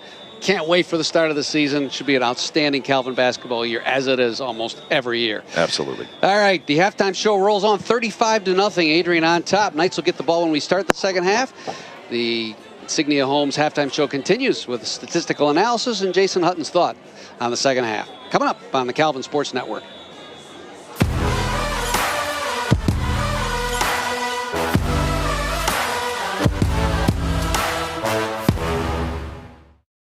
At Calvin University, innovation powers everything we do, from the classroom to the field.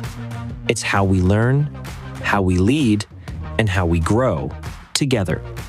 That's why we're proud to partner with Applied Innovation, a regional company providing practical advice and cutting-edge technology, automation and imaging to drive business forward.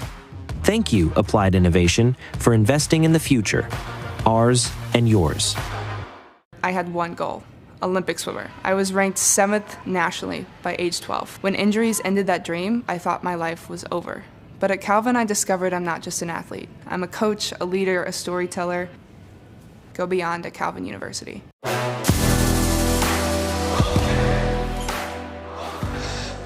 Time for today's halftime statistics and analysis, brought to you by Advantage Commercial Real Estate. Advantage Commercial Real Estate, your experienced commercial real estate advisors here in West Michigan. 35-0. Adrian all over Calvin.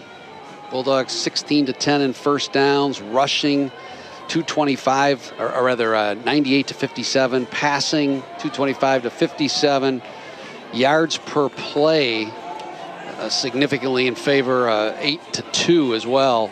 Yards per play. It's just been a total domination. What stat jumps out to you the most, Jason Hutton, as we get ready for this second half? All of them. You know, I mean, there's not one I think you can point to. It's been total domination from Adrian here, and you can keep going down the list, and I don't think you're going to find one that favors Calvin at this point. So I feel like the Knights just have to kind of forget about that first half, forget about the scoreboard here. They need to find some positive things. You know, start small, get a first down. They're going to get the football here, get another first down, and just kind of try to build on some positive things. But they are certainly desperate right now to have something go their way here in this early in the second half. Individually in the first half, Adrian led by Noah Boudry, their outstanding quarterback, 18 of 21 for 225 yards. He also rushed 4 times for 27 yards, accounted for 2 touchdowns running on the ground, and threw for 3 more. Braden Whitaker was incredible at the outside receiver spot, 7 catches for 105 yards. Ethan Aberger hauled in 6 for 41. Ryan Brumley 3 for 35 and a touchdown. Aberger also had a touchdown. Tyler Greer scoring at the end of the first half with a touchdown reception as well. Calvin led by Hunter Hogan's 9 carries for 35 yards. Nick Earls 7 for 18. Thomas Vaccaro through the air, 9 of 16 for 57 yards. And that 57 yards jumps out at me too, because 9 of 16 is not horrific from a passing percentage standpoint, Jay, but 57 yards is really showing that you can't get anything going downfield. Yeah, 3.5 yards per attempt isn't going to get it done. And I know that Calvin's offense is not really built on, throwing the ball downfield, but at some point I feel like you got to try it. They haven't done that to this point. I wonder if they won't take a shot or two here in the second half. Jack Boyke has it teed up, and we're ready to go here for the second half. End over end kick, grabbed by Hunter Hogan at the 3-yard line.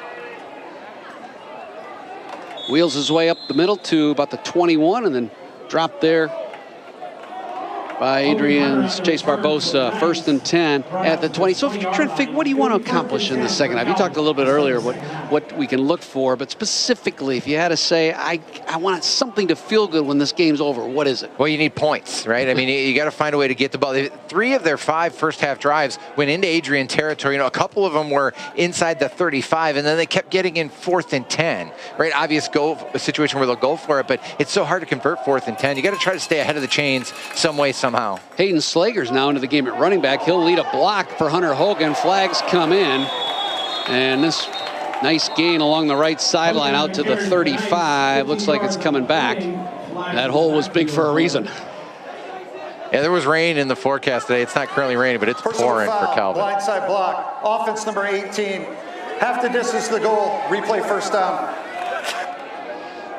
Yeah, Trent Figg's not going to like that one, because that play had potential. And Luke Mishmer-Heisen's blindside block, personal foul, moves it all the way back to the 12-yard line.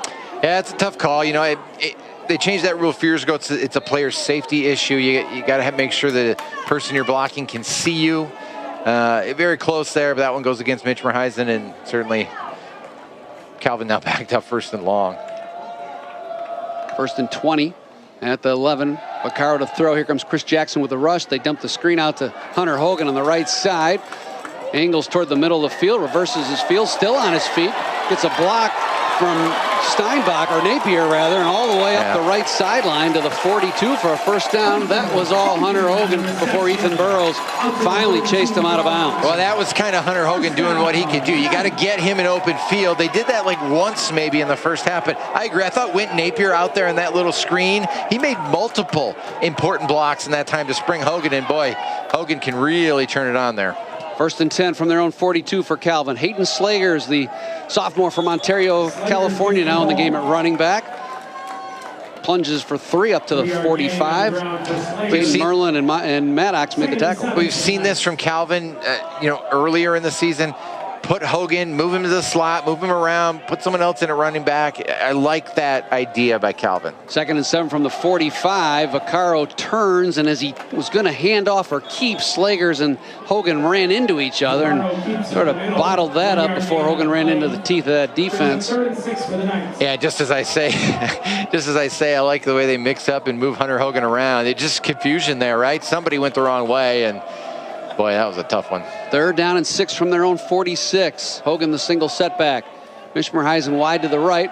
Vaccaro to throw. Looks that way. Here comes Jackson with the rush. Vaccaro slings it deep down the field for Klunder, and it is too far along the right sideline, out of bounds. Good coverage, really triple coverage back there. Burrows was there. So was Tim Simons.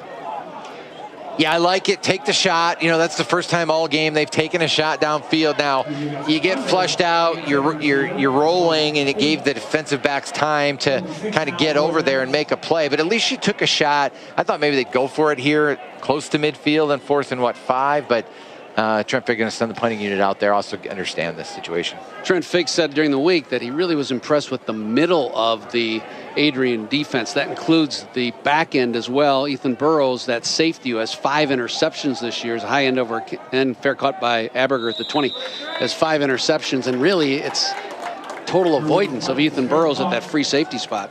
Every deep ball's been to the sideline. Well, that's because you get flushed out of the pocket and you're rolling. If you want to throw deep middle, you're going to have to get a pocket. You're going to have time to throw it. And so far, Calvin just hasn't had that. They also haven't ran a lot of plays that kind of work that way. But certainly, you have to give credit to Adrian. And Jackson's been impressive. Looking at the numbers, it doesn't appear like Adrian rushes the passer that well. But I think Jackson's been a real problem up front on that Adrian defensive line. Calvin with Jair Nolan, Caden Kolanowski, Reed Vogler, Gage Jones, and Alex Minahan in the secondary.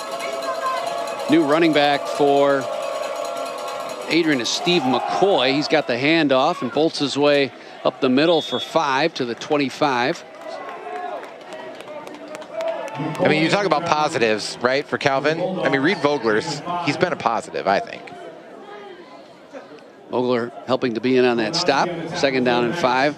McCoy, the 3rd running back, sophomore from Toledo.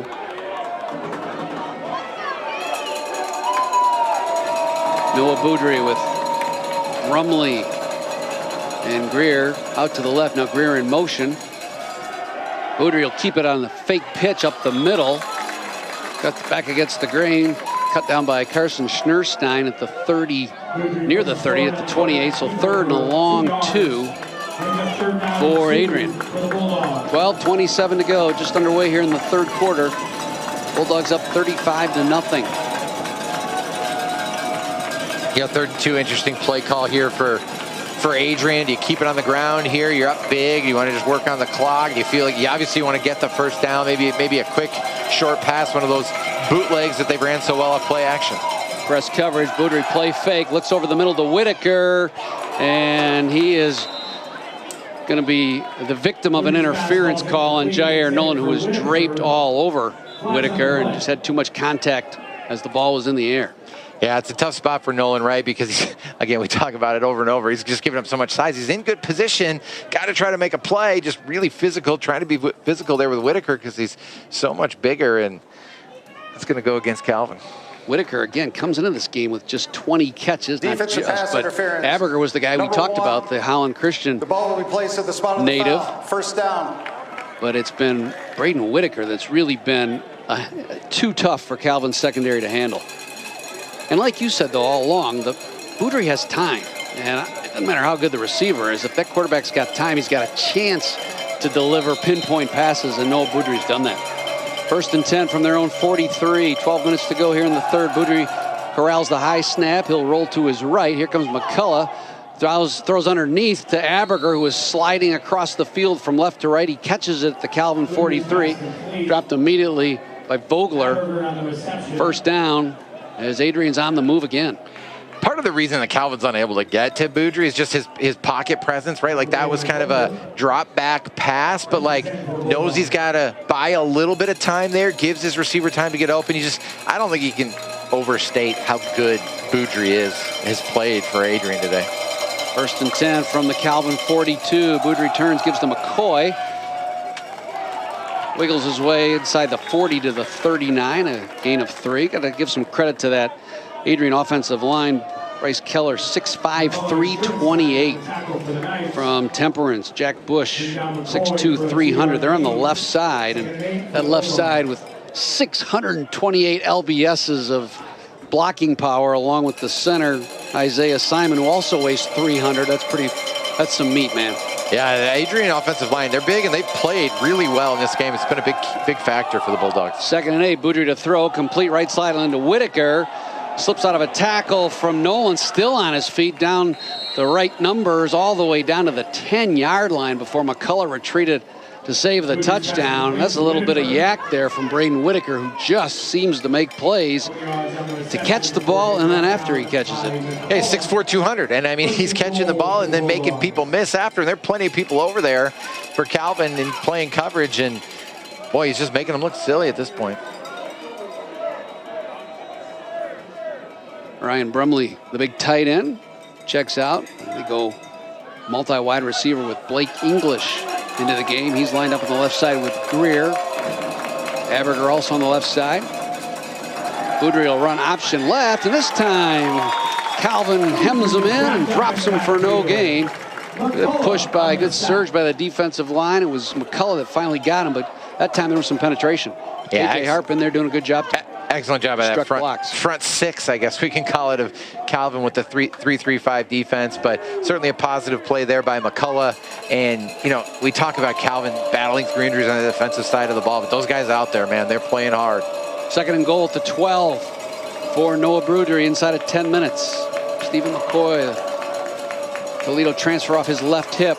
Boudry out of the shotgun, takes the snap. Here comes the pressure. He throws to the end zone, and it's broken up by Caden Kolanowski at the 5-yard line outside the numbers, intended for Aberger.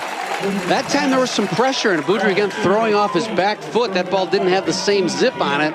Gave Kolanowski time to be there. Yeah, good job by Isaiah Hill, right? Made Boudry throw it a little probably sooner and a little high there, and Kolanowski in a perfect position to make a play on the football. That's consecutive, really good plays by that Calvin defense.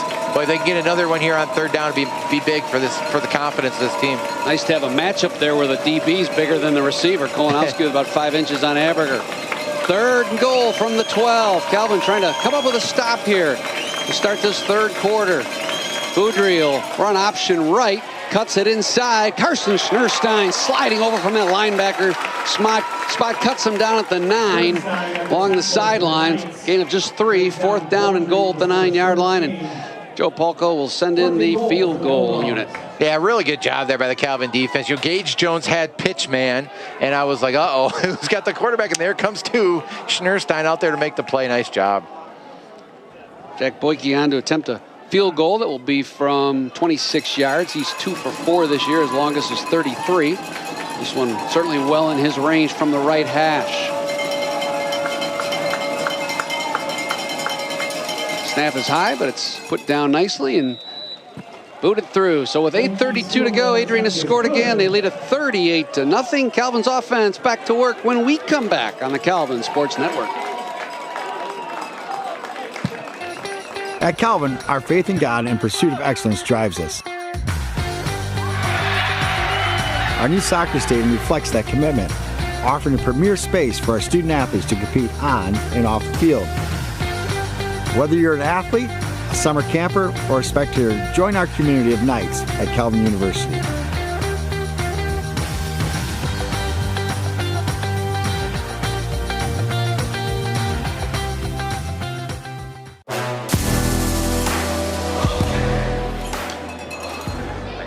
you're coming to Grand Rapids for a Calvin home game or any other university event, your home for accommodation is the Hilton Garden Inn, less than 1 mile south of campus. And while you're there, catch all the games on the big screens at Big E's Sports Grill.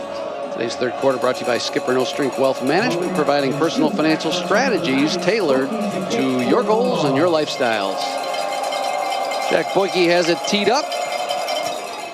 Another good scoring drive by Adrian. Kickoff sends Hogan to the end zone, but he's coming out with it over the 20 and then is stonewalled by the teeth of that return defense at the 24. Tim Simons first to hit him there. Out to the 25-yard line, where it'll be 1st and 10 for the Knights. All right, sorry, Calvin gets the ball back here, searching for positives on offense. Remember, they moved the ball in the first half.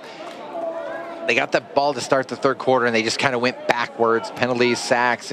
Need some positivity here on first down. Hayden Slager's a single setback to Vaccaro's right. Shotgun snap, Vaccaro back to throw. Here comes the rush. He slings it right sideline to Slagers as the third or fourth option. The ball bounces to him, incomplete. 2nd and 10. Again, great coverage over the middle by that Adrian defense. Yeah, there was time there for Vaccaro, but eventually that protection will break down, and Vaccaro just had to throw it away. The last touchdown scoring drive of 75 yards, presented by Paris Motors. Get your next drive at Paris Motors in South Grand Rapids. Hayden Slagers on 2nd down. Barrels his way over the right side. Carries would-be tacklers with him all the way out to the 33. And that's a spark as Josh Britt retreated to make the tackle. That's the kind of spark of effort this team needs right now. 3rd down and 2 from their own 33. Hard count.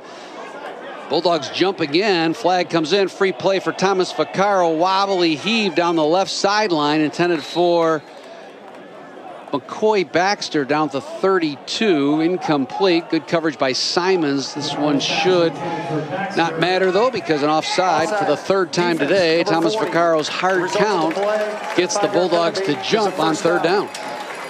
Yeah, part of the reason Adrian's been really good on defense today is their aggressive nature. That's the 3rd time they've jumped off sides in this game. And boy, when you're up 38, it does give Calvin a 1st down, but they're going to stay aggressive and do what they do.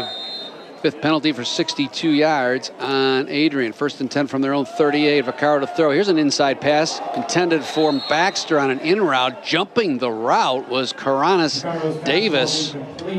And boy, he almost had a pick 6 there for Adrian, but the ball falls incomplete. Yeah, Van Dyke was applying some pressure there. Vaccaro had to get it out.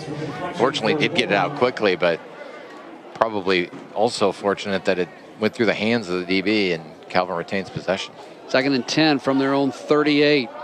Carter Baalsma H-back to the right of Vaccaro. Inside handoff to Slagers. Shifts his way for a couple along the right side.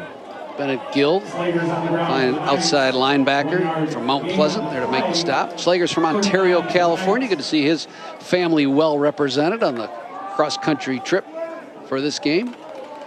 The Ontario, California native, Slagers. 3rd down now and 8 for Vaccaro from his own 40. Has time, back to throw. Now he's going to take it and run over the 45. He's got a 1st down, crunched at the 49 by Ethan Layton and Tim Simons. 1st down, another good run by Thomas Vaccaro. He's not been afraid to use his legs. Yeah, he's been their leading rusher today, and some of his runs on called pass plays have been some of Calvin's best players. You don't want to see him take a hit like he took there, though, but he gets right up. On 1st and 10 from the Adrian 49, handoff to Slagers. Tries to push the pile on the left side, maybe a yard. Actually, they'll drop him for no gain. Big Andrew Van Dyke, who's just had a great football game on that interior D-line. First to meet him. 2nd and 10 from the Adrian 49. Play fake by Vaccaro. Looks. Here comes the rush. He's flushed out again. He's going to hit as he throws. Whips it right sideline. Incomplete for Mishmerheisen. Pressure just keeps coming. Yeah, really good job by Vaccaro just to be able to get out of that to throw it away, but good to see Michael Liggett back in the game at center for Calvin. He suffered an ankle injury against Kalamazoo and did not play in the Alma game. He's back in at center. Quentin Napier has moved to his normal right guard spot. 3rd down and 10 now for the Knights. Vaccaro to throw, steps up in the pocket, and he's going to get sandwiched back at the 46. First to meet him was Jarrell Stevens. Jackson was there from the other side. And Ethan Burrows on the blitz as well. And that drive stalls again. Calvin moving the ball at times, but with 171 yards in total offense, most of it's been on the negative side of the field. Yeah, 7 sacks in last year's game, and we see that quarterback pressure from Adrian creep itself up here today. They continue to not give Vaccaro time to throw the football, and Calvin's going to kick it away. Drake Irwin punting from his own 31. High, short kick. It's going to bounce at the Adrian 33, take a Calvin roll, and be down at the 29-yard line. Fans, today's Calvin Women's Sports Report is presented by Lake Michigan Credit Union. Last season, the Calvin women's swimming and diving team made waves, finishing 12th in the nation and 2nd in the MIAA. Under head coach Dan Gelderloos, the Knights are once again ranked among the top teams in both the conference and national preseason polls as they dive into a new season. That's today's Calvin Women's Sports Report, presented by Lake Michigan Credit Union, where our members really like earning more when they save and paying less when they borrow. 15-yard penalty, which is half the distance to the goal. Jay, I got wrapped up in the first down aquatics announcement. I missed that call, yeah. Yeah, they called the penalty. Foul? Yeah, the late push there from Adrian, so that'll back up the Bulldogs a little bit here. Calvin just searching for some momentum, down 38. Just try to find some positive plays, get some momentum. The defense last time with those 3 consecutive good plays to force Adrian to the field goal. Let's see if they can't build off that and keep that going here a little bit. And just at this point, these last, 20 minutes of this game, you're just trying to find some things to build on as you head into next week. Another home game against Trine. We're going to just try to keep building a little bit and a little bit. Noah Boudry still in the football game at quarterback. He's got Stephen McCoy to his right, Ryan Brumley to H-back to the left. 1st and 10 for Adrian back at their 15-yard line. Boudry play fake, swings it underneath to Brumley, who rumbles up the right sideline for 8 yards before he was pushed out of bounds by Brady Jacobs and Braylon Cox. That is a load at 6'4", 245, a tight end coming at those DBs. That looked like an RPO that time, and we haven't seen Adrian run much of that today, but boy, Brumley's been a big play. Obviously, Whitaker's kind of been the go-to guy, but Brumley had the touchdown catch, and he's been a really, really solid option for Boudry today. And Aberger's been fairly quiet in the slot back role. Yeah, do we say decoy? Like, obviously you give him a lot of attention because he's a solid player, and he's opened things up for some other guys to make plays for Adrian today. Brumley picked up 8 on that reception. Boudry back to throw. Here comes the rush, and for the first time today, Calvin has a sack. Hayden McCullough busting through on the blitz, and the middle linebacker comes up with a big tackle for loss all the way back to the 15-yard line, a loss of 9. And that's what we talked to Trent Figg about going into halftime, how to get more pressure on Boudry. He said, we're trying, we're bringing pressure, we're going to make some adjustments. That time they blitz the linebacker, and McCullough gets home. Again, 34's played a really, really solid game today for the Knights. KJR back into the game for big Matthew Zermack. 3rd down and 10. Just, again, a key moment for this defense to build some confidence, try to get off the field. From their own 15, Boudry back to throw. Wings it right side. It's picked off along the right sideline by Schneerstein. What an interception at the 25-yard line. That ball was intended for Aberger, thrown what looked like in a pretty good spot, but Carson Schneerstein retreating to make a leaping interception at the 35. Well, here you go. There's some momentum. There's a positive play. And how about Schneerstein? Sometimes you got linebackers that can play the run. Sometimes you have linebackers that can cover. We've seen Schneerstein play the run. Like, his ability to cover and make an athletic play on the football, super impressive from number 2. Reminiscent of his retreating interception down at Heidelberg in Tiffin, Ohio, a big defensive stand when Calvin upset Heidelberg. He's got that ability to go lateral and retreat as well. 1st and 10 for the Knights at the Adrian 27, the first turnover. Hunter Hogan into the game at running back, gets the handoff, bounces it to the left edge, has some daylight, and picks up about 8 down to the 18-yard line before Hayward rode him out of bounds. Yeah, nice job by the offensive line that time. Braden Steinbacher with a nice block over there. Andrew Berg as well. Way to seal that edge and give Hogan some space to move it. 2nd and 2 from the 19. Hogan again. This time will try the right side. Shifts directions and is near a first down at the 17. Maddox Woods there to drop him to the ground. Hogan pushes forward for 1 yard. They're going to say he's just shy, so 3rd and a couple of feet for Calvin's offense at the 17-yard line. Yeah, we've seen Calvin in 3rd and short situations like to go quickly. This time, they're not going as fast. Want to make sure you get everybody on the same page here. Find a way to move the chains here and try to get on the board. Vaccaro's had success barking the signals in the hard count, drawing the Bulldogs offside. They give to Hogan. He tries to get to the outside. He's running backwards, and he turned what should have been a 2-yard loss, Jason, into a 10-yard loss, all the way back to the 29.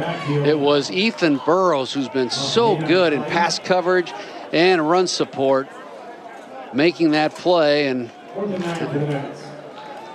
yeah, just good penetration. And then Hogan, you know, he's had success sometimes trying to keep plays alive and go the opposite direction. That time, the pursuit just too much from Adrian. And boy, 4th and 9, they're going to attempt a long field goal. Burrows, 6'3", 210-pounder from Essexville Garber with another good defensive play. Low snap as Logan Knapp will try the field goal from 42, and it hits the crossbar and bounces over. It's good. Calvin is on the board, 38-3 with 2:35 to go. When we return, the Knights defense will try to answer the call again after that turnover that they cash in for the touchdown on WXSP 96.1 The Game and Michigan Sports Radio.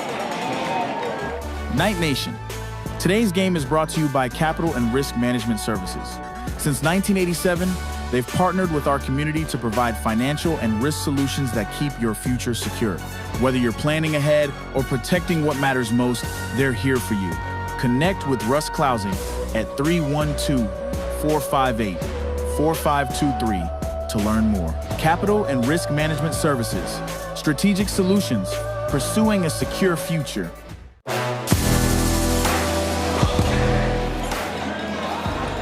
Calvin's on the board after Logan Knapp's 43-yard field goal, his career long.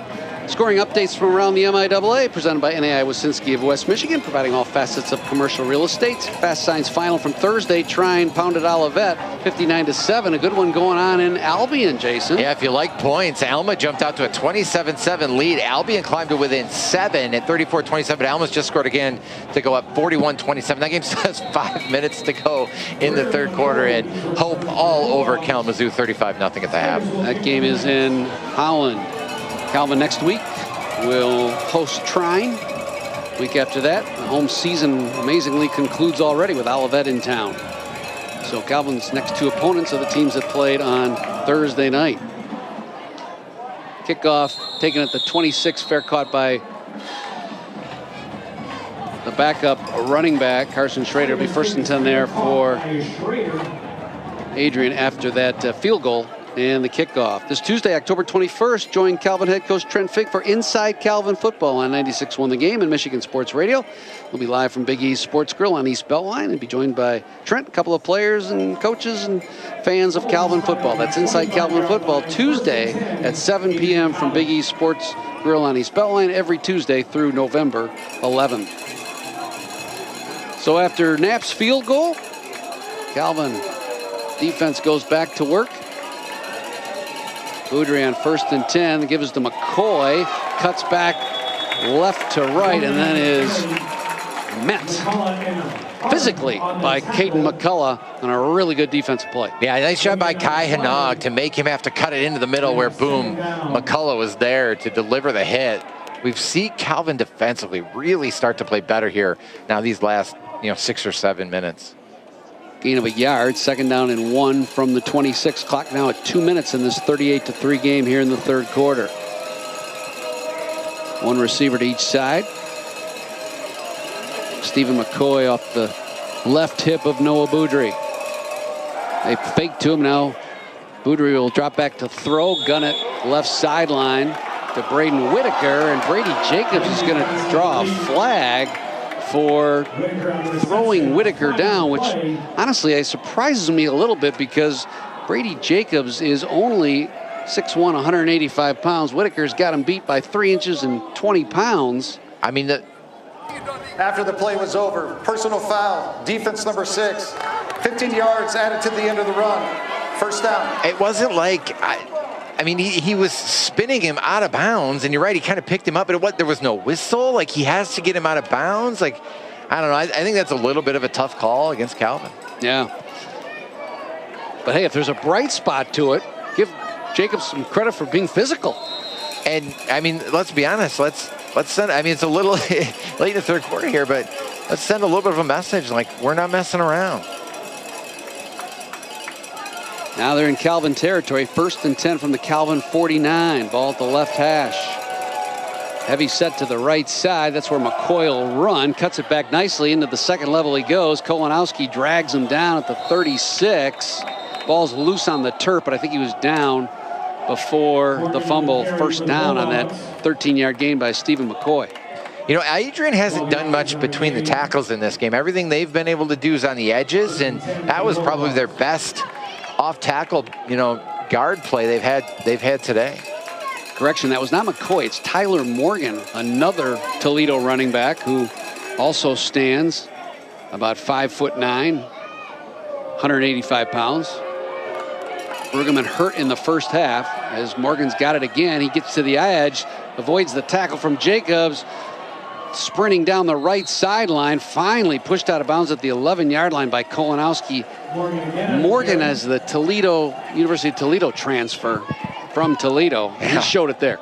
Yeah, that was a nice play. I mean, look at it. Adrian had sent, they run a lot of trips. They have the trips to the opposite side. They run away from it, as they have done tonight. I thought Calvin was kind of in position there. They just unable to make plays. And once you get past the linebacker, there's just kind of nobody else over there because you had to shift so much attention to the opposite side where the 3 receivers were. Heavy set to the left. They'll give it to Morgan this time as he goes up the middle. Carson Schneerstein swallows him up at the 13, no gain.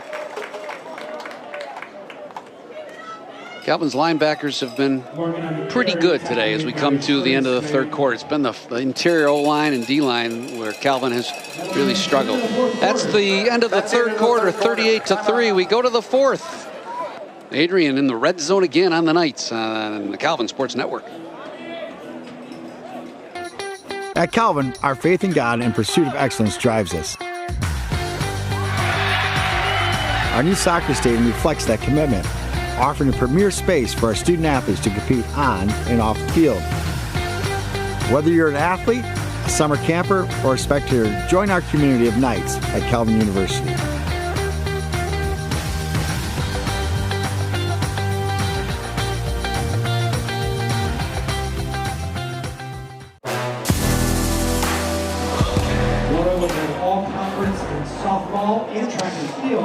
Calvin's next road trip is not till November 8th when the Knights head to Holland to meet Hope for a 5 p.m. kickoff. And it's Fueling the Knights. Upcoming road trips powered by J&H Family Stores. Start your next trip with a stop at J&H Family Stores located throughout West Michigan and enjoy courteous customer service, quality products, and a safe, clean, and modern facility.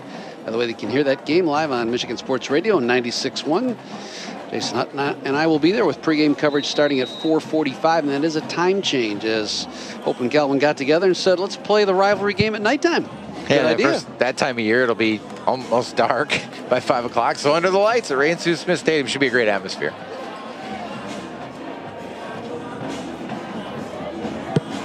Second down and 10 at the 12-yard line for Noah Boudry and the Adrian Bulldogs looking to extend their 38-3 lead as we start this fourth quarter.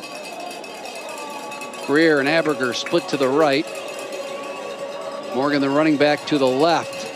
Back to throw is Boudry. Fade route, left corner of the end zone. Intended for Whitaker. Minahan got there in time and just plucked it out of his hands, knocked it out of bounds. Good defensive play by Alex Minahan. That fade route seemed to take a long time to develop, and Minahan had a chance to get there to the bigger Whitaker. Well, just fundamentally sound by Minahan, right? You're taught to play through the receiver's hands. He did a great job of that, right? They're able to knock that out of Whitaker's hands and force third down. Third down and 10 now for Adrian at the 12-yard line of Calvin. Last time they were down in this vicinity, they had to settle for a field goal. Hand off to Morgan straight up the gut. He's not going to get the first down, but he is going to drag the Knights tacklers down to the 6. Ran into traffic at about the 10 and just kept plowing away. Schneerstein and Kolanowski at the bottom of that pile. 4th down and 5. And let's see if Joe Polka sends on the field goal unit, and that's what he's going to do. Jack Boyke coming out for another field goal attempt. He's already knocked one through from 26. He'll get another shot from 23, 24 this time. Well, the 2 big plays on that drive for Adrian were the personal foul penalty that they called on the tackle out of bounds, and then of course the run there to the right side, which kind of set them up here for this field goal attempt. But I do think Calvin defensively has played better in this half.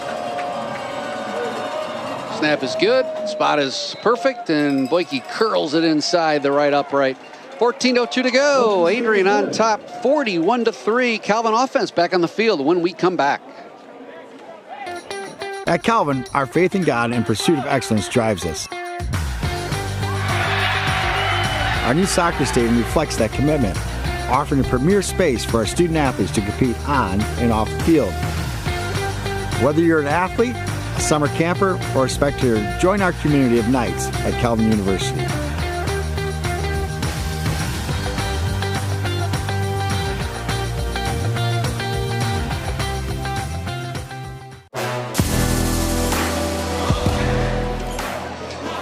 Calvin University Athletics offers summer sports camps in 15 different sports for kids in elementary school through high school. Visit calvinknights.com for a complete list of camps. Calvin summer sports camps are sponsored by Power Strength Training Systems with 6 locations throughout West Michigan. Specialized training programs for high school and college athletes, plus customized training for adults over 40. Power Strength Training Systems is West Michigan's comprehensive athletic training center. Check them out today at powerstrengthpro.com.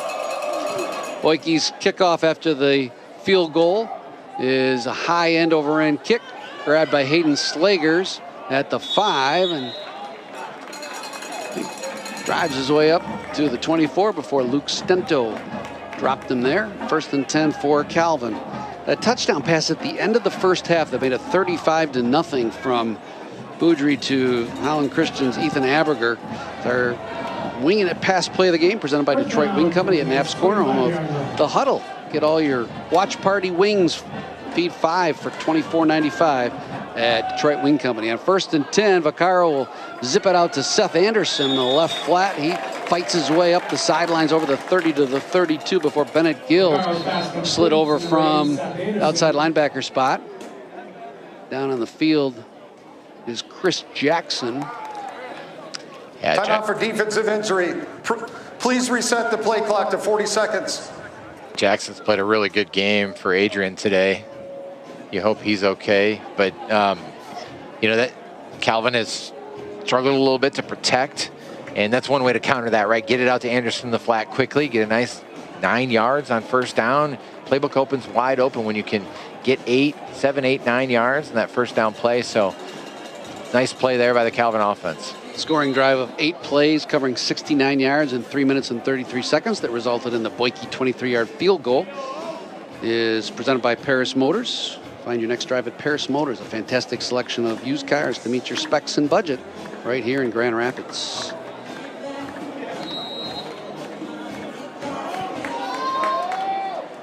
Calvin goes to work, 2nd and 2 at their own 34. Swing pass again. Left side, Seth Anderson. Wheels up the sidelines to the 45. Pushed out of bounds there by Elijah Hayward. Two plays, 2 same results, 8 yards. I think it was the same play, and if it's not broke, right, why not? And now you can set something up off of that. You can try to run it. You can try to pump and go. You can do some stuff off having success like that. Leighton Kolk now in the game. Number 20, 6'2", 225-pounder. Trent Figg loves this kid. Jason, he's from East Grand Rapids. Missed a lot of his high school career due to injury. Sort of under the radar. He is a big running back. He showed it there plowing for 5 yards before Nelson Fernandez dropped him. And now he's shaken up. Yeah. That's unfortunate. It sure is. He's the 4th different running back Calvin's used. You know, we've seen some Hayden Slagers. We've seen some Nick Earls. Obviously, we've seen a lot of Hunter Hogan. Calvin College. That's their first time out of the half. Been a tough day for the official today. Had a variety of speaking miscues, the latest of which is Calvin College, which about 5, 6, 7, 8, 10 years ago became Calvin University. That'll trip up the best of us. I don't think that the officials are hoping for mic time. I think they'd prefer not to have it, but you're right. There's been a solid amount of time on the mic today for our officiating crew. If that's the worst mistake he made all day today, that's pretty good. Leighton Cole, boy, that's a tough one. Just being helped off the field. And, this is a kid who, again, Trent Figg's so high on because he's a young football player in the sense of his experience. And this is a chance for him to get some reps and snaps and to go down with an injury on that first carry. That's a disheartening one. Picked up 5, 2nd and 5 with 13:10 to go in this fourth quarter. 41-3 Bulldogs. Mishmerheisen out wide to the right. Anderson, Klunder to the left. Klunder's been quiet today in that slot position. Nick Earls now in the game at running back. He's going nowhere. Liam Carey snuffed that play out. Spilled him at the 49, a gain of a yard. Yeah, we saw Whit Napier start at center. He moved back to his guard position, so we saw Mike Liggett come back in. Napier has moved back to center. Jaden Fless is in at right guard. I thought Fless did a good job on the pull there to get the block. Just too many guys to have to block at the point of attack there for Calvin, and Earl's unable to get much. Bulldogs show a 4-man front. Carey, the middle linebacker, calling out the defensive signals on 3rd and 4 from the Adrian 49. Vaccaro back to throw, has time, nobody open. He's flushed out. Now he'll sprint to the right sideline, look for the sticks. Just shy, I think. They pushed him out of bounds just inside the 46. Tabari Triplett was over there to make sure he didn't get the first down, and he is a yard shy, and certainly go for it. Yeah, 4th and 1 on the plus side, but you're right. I mean, there was good coverage downfield by Adrian, which is impressive because you run the ball on second down. Oh, they give him the first down? Now they did give him the first down. I think he stuck the ball out nicely there to get past the chains. I was going to say, you run the ball on 2nd down and Adrian's got guys there, then you throw the ball on 3rd down and they've got guys in the secondary, and that's a credit to the Bulldogs being in the right spots. 1st and 10, Nick Earls takes the handoff, powers his way off left guard for 2 or 3. By the way, check out all MichiganSportsRadio.com coverage and 96.1 The Game coverage for high school football. Week 9 already next week as the regular season comes to a close. Yeah, Selection Sunday is going to be here just 8 days away. Always an exciting time for the schools that advance. On 2nd and 8, Vaccaro play action goes down the right sideline, lofted beautifully to Mishmerheisen at the 15-yard line. He high-pointed it in front of Simons, and that's the kind of catch we saw a lot from Luke Mishmerheisen in the first 4 games. I love the call. I love the throw from Vaccaro, and Mishmerheisen just ability to go up and get it. That's what he can do with his size and his athleticism, and that's the type of play the Calvin offense has been searching for. Fade route, Mishmerheisen, right corner of the end zone. Touchdown, Calvin Knights! In front of Hayward. Burrows late getting over, and Calvin has their first touchdown of the day. It's 41-9 with 11:06 to go on that TD toss. Yeah, Elijah Hayward's looking around going, come on, guys, help me out here. Like, Mishmerheisen, physical, created some space, went up and got it. Calvin into the end zone for the first time tonight, and this home crowd something to cheer about for sure. Excellent throw and catch that time for Calvin. Logan Knapp on to attempt the extra point. Nice to see Calvin giving Adrian a little bit of their own medicine with the large, tall receiver against the smaller DBs. Snap is good. Kick is booted through with 11:04 to go. Calvin, their first touchdown of the game. It's 41-10. Back on offense is Adrian when we come back on the Calvin Sports Network. I love working downtown Grand Rapids, being able to go to class and then come here and do work where the theory that I learned in the classroom really did apply. I think the Calvin interns, they have this well-balanced background, right? I also think that Calvin does a really nice job preparing them in communication. I think the Calvin Network is phenomenal, and that is a huge help of making me feel comfortable knowing that my education is preparing me super well for the rest of my life. So knowing that I can see people being successful in their lives who went through the same educational system as me is very encouraging.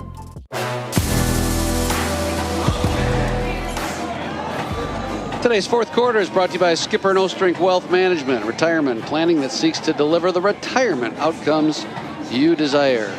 Calvin's next home game next Saturday, October 25th, when Trine comes to town. A few tickets remain, but whether or not you have a ticket, come to the stadium early and enjoy FanFest. Interactive event beginning at 11 a.m. Presented by Pliables, Chick-fil-A, Spartan Stores, and Fast Signs. Luke Mishmerheisen with that touchdown catch. That is his 6th TD of the season. Thomas Vaccaro delivers his 11th touchdown pass. Slager's kick goes to the end zone touchback. 13-yard TD pass for Calvin. Good to see him on the touchdown board here. Yeah, interesting to see how Adrian plays this. You know, I think at 41-3 here with 11 minutes to go, they were probably going to pull Boudry out, but now that it's 41-10, they're going to leave him in the game. I mean, I could be wrong. Maybe they were still going to stay with him, but Boudry on the field here, 11:04. And so now the Calvin defense, right? I mean, they've certainly started to build some momentum in the second half, playing better and better and better. Here comes another opportunity, another chance to see if they can get a stop here against this Adrian offense, which has been playing at a high level today. Yeah, it's been the Adrian offense, really the first offense has been in the entire second half. So there's no doubt. And after the game when we talked to Trent Figg, he'll be pleased to know that Calvin has played the Bulldogs nose to nose here in this second half. On 1st and 10, they give us to Tyler Morgan. He is running into the teeth of the left side of that defensive line. Caden McCullough there to make the stop along with Carson Schneerstein. Gain of maybe 2 to the 27. Yeah, Schneerstein came into the game leading the MIAA in tackles. I feel like he's going to be pretty safe on that perch after this week, too, because he's got to be close to double digits here today. Such a fun football player to watch, and so good as a linebacker who can do so many things. You mentioned it earlier, just ranges from sideline to sideline, retreats and pass coverage, loves to blitz. Boudry play action, McCullough chasing him, and he's going to get away from McCullough back at the 20, and then scamper out of bounds along the left sideline in front of Minahan at the 27, bringing up third down and 8 to go. Good pursuit there by Caden McCullough on that blitz. Yeah, good job by the Calvin defense. You know, Adrian loves to move the pocket. They love to roll out Boudry. It fits his skill set, but nice job by Calvin that time. The linebackers coming upfield in the secondary to get him out of bounds, and it puts Adrian in a 3rd down situation here. In this crowd, you know, starting to feel it a little bit. 3rd down and 7 for Adrian at the 28-yard line, their own 28. Trips to the right. Whitaker drawing single coverage from Brady Jacobs on the left side. Boudry out of the gun. Here comes the blitz. Boudry has to deliver to Brumley underneath. The big tight end breaks a tackle from Hanog at the 35. And again, just muscles his way to the left sideline at the 43 for a 1st down before Jacobs finally closed in on him and dropped him out of bounds. Yeah, you know, if it wasn't for Whitaker, Brumley would probably be the most impressive guy here, but it's just a little delay, right? You get the tight end, you sell block, and then he just sneaks his way out of there, and he's not accounted for. And a really good athlete is Brumley, and you get him that kind of space, and that's a big play for Adrian. That's a really tough play to defend. Clock approaching 9 minutes here in the 4th quarter. Braylon Cox back in the game with that outside DN spot, replacing Caden Bolduck today, who's out on our Cloister Chiropractic injury report. 1st and 10. They give us to Morgan. He's hemmed in the backfield, and then the cavalry comes and drops Tyler Morgan for a loss. Luke Bushhouse was there, so is Gage Jones. Schneerstein again leading the pursuit. He's dumped for a 2-yard loss. I thought Marcus Bruker did a really good job that time of kind of getting that initial penetration, which allowed Schneerstein to come in there and get the TFL. You know, Bruker, one of the few seniors on this Calvin roster, and I thought he's played a really well job. Did a nice job today on the defensive line. 2nd down and 12 from their own 41 with 8.5 to go in this 41-10 game. Trips left. Ball at the right hash for Boudry. Takes the shotgun snap, straight back to throw. Flips it out to Morgan. Kolanowski bearing down on him, and Morgan probably wisely let that slip through his fingers, incomplete at the line of scrimmage, because Kolanowski was about to lay the wallop. Yeah, nice job by that Calvin defense. You know, you get a little pressure, that just kind of that design drop off to try to run behind those 3 receivers over there. But again, this Adrian offense is not in the same rhythm they were in the first half, which is a credit to the Calvin's defense.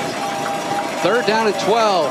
Knights trying to get off the field here. Adrian's been pretty good on 3rd downs today.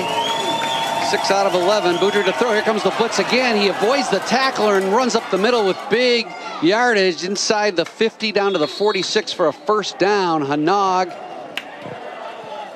and Minahan making the stop. And that was just great pocket presence by Noah Boudry. Yeah, KJ Hill had a shot, right? He had him dead to rights there in the backfield. And, you know, Boudry's just, I mean, he's tough.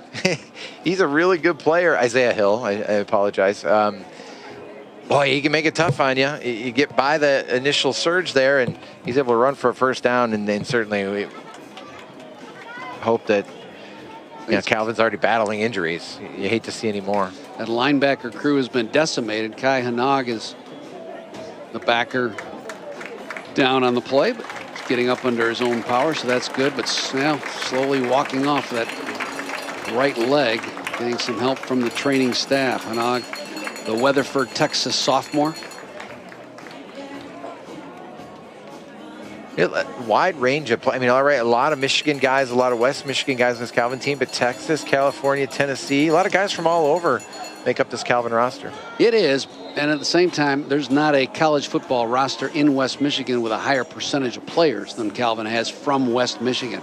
It's about 85%.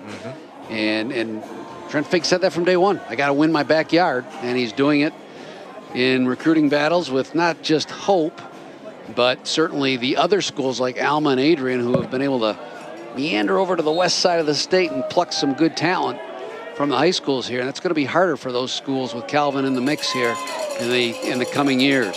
1st and 10 for Adrian. 8 minutes to go in this football game. Play fake. Boudry to throw. Guns it over the middle. Falling down grab by Whitaker along the left hash. Complete for 11 yards. Juggled it, but was able to corral it in, and that is his 10th catch of the day.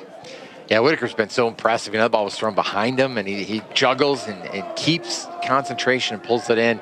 Getting back to that recruiting talk, and certainly the local guys coming to Calvin, but, you know, from the other angle of that is it's more opportunities for kids in this area for sure, but all over the state, all over the region to get a chance to play at the next level, which is certainly a great thing.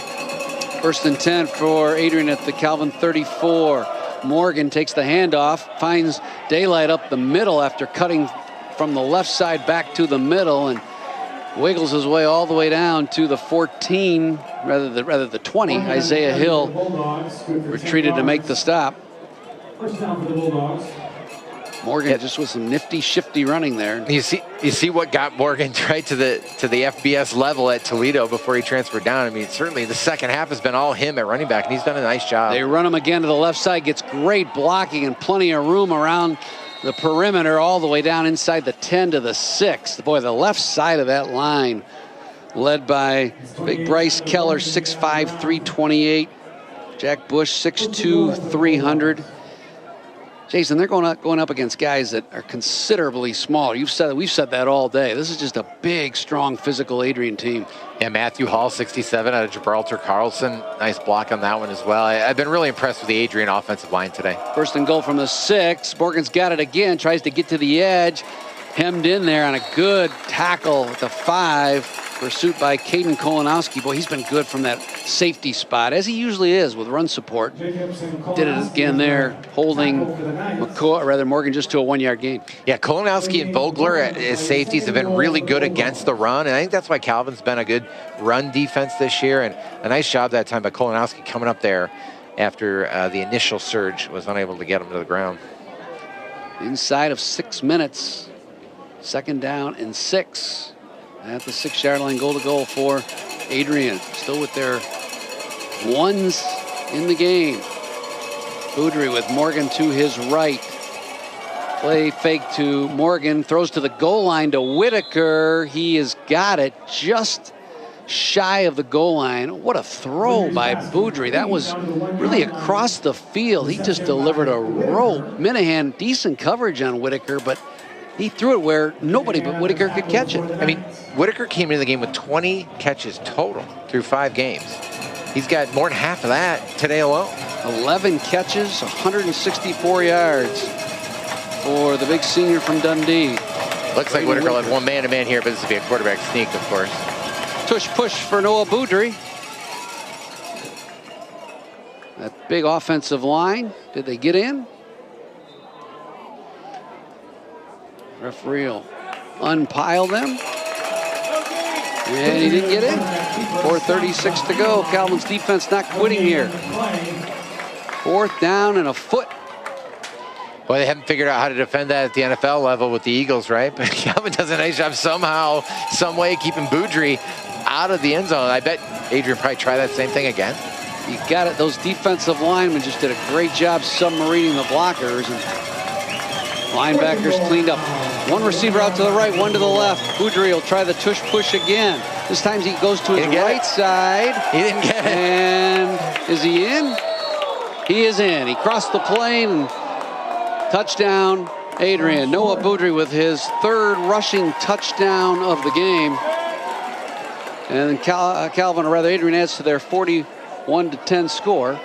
Well, I thought Calvin did a really good job there. Touchdown with possession. Oh, he reached the ball out, but did he lose it? That's the question. I see what happened. He wasn't initially in. Then he tries to reach the ball across the goal line and appeared to lose it. So it becomes a judgment call. When did he lose possession? Before or after he crossed the plane? And that one will go the way of Adrian. And in the MIAA, there is no instant replay. So Jack Boyke will attempt the extra point where he's a perfect 6 for 6 today. Is that an MIAA thing or is that across the board in Division III? MIAA. So okay. Down in Ohio last month on the Luke Mishmerheisen, as Boyke knocks through the extra point on the Luke Mishmerheisen walk-off touchdown, that play drew instant replay. And in that league, the Ohio Athletic Conference, they do it. So I don't know if you know the answer to this, but are all of the games in the MIAA like streamed of some sort? Like, could they do instant replay feasibly? Is it feasible to do it? They could. Yeah, they could, and it's something that they'll continue to talk about. Yeah. I think there's a little difference in each school that, in terms of the video coverage, so that makes it a little tougher decision because you don't have the uniformity or the consistency from one school to another. Yeah, and who, like, what are the logistics, right? Like, do you send it somewhere to be looked at? Do the officials on the field look at it? Like, all that stuff has to be figured out and decided on. I guess you can look at what other leagues are doing, as you talked about, but yeah, interesting to see how that is going forward. The Ohio Athletic Conference, they did it the old-fashioned way. They went under the tent. Did they? Just like it used to be. Yeah. 48-10, Adrian, their first touchdown here in the second half. And they'll kick it off to Calvin. Don't forget, Calvin's celebrating 150 years this year and all kinds of great events called Calvin on the Road throughout the 2025-26 year. If you're an alum somewhere in the country, check out calvin.edu for a complete list of all those sites. Calvin on the Road, celebrating 150 years of Calvin University. High end over end kickoff. Grabbed by Slagers at the 7. Fights his way up the middle to about the 24, and that's where Calvin will take over 1st and 10 at the 24-yard line. Obviously, 3:56 left. Calvin likely to fall to 4-2 here. They'll kind of regroup. Another home game next week against Trine. Another chance to improve, keep making progress, as they've certainly made a lot of progress from year 1 to year 2 of this program. During the kick, offsides. Kicking team, number 41, 5-yard penalty added to the end of the run. 1st down. You look at Adrian, Bob, they're going to be 6-0 for the first time since 2011, and they go home next week to play Hope. Obviously, that'll be a huge game in the MIAA. Big game, and then they have Alma to close the season. That's right. So, should be a fun MIAA race down the stretch. Drake Irwin now in the game at quarterback. He has Slagers to his right. He'll turn and hand to the Ontario, California native. Plows his way for 3 to the 33. Ryan Morgan there on the stop. And you talk about the MIAA race, like how many teams can the league get into the playoffs? Obviously, Division III football has expanded their playoff in recent years, and certainly Alma and Hope make strong cases. Is Adrian a team that could sneak in there? Left side is Slagers, pounds his way, still on his feet out over the 40. Boy, he took a lick at the 38, but he gave a lick as well and lowered the shoulder and fought his way into the arms of Elijah Hayward all the way to the 46-yard line. Look at this run for those watching on television. He just lowers the shoulder and runs over the defender. Irwin, play fake on 1st and 10, deep down over the middle. He's got a man. That is McCoy. Baxter with a sliding grab at the 15-yard line. The Rockford connection. Yeah, the Irwin Rams. to Baxter for a big gainer of 40 yards. I think it's notable here to see what Calvin's doing, right? I mean, they are not giving up. You mentioned it a few minutes ago. I mean, you love to see this from Calvin. 1st and 10 at the 14. Drake Irwin with Slagers to his left. Shoop now in the game. Slot left. Slagers will take the handoff, run to the right side. He turns the corner inside the 5. Finally run out of bounds at the 3 by Triplett. Another first down. Hayden Slagers has run hard, and certainly he is one guy who's brought some energy. Yeah, we've seen Calvin kind of open up the playbook a little bit more here in this second half. They've taken some shots down the field, and they've, for the most part, resulted in positive plays. That is the first long pass over the middle that we have seen. Handoff to Slagers to the left side. He goes, touchdown, Calvin Knights.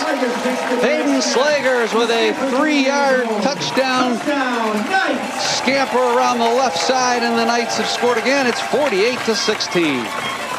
If I saw that right, I think Slagers might have done a little improvising there.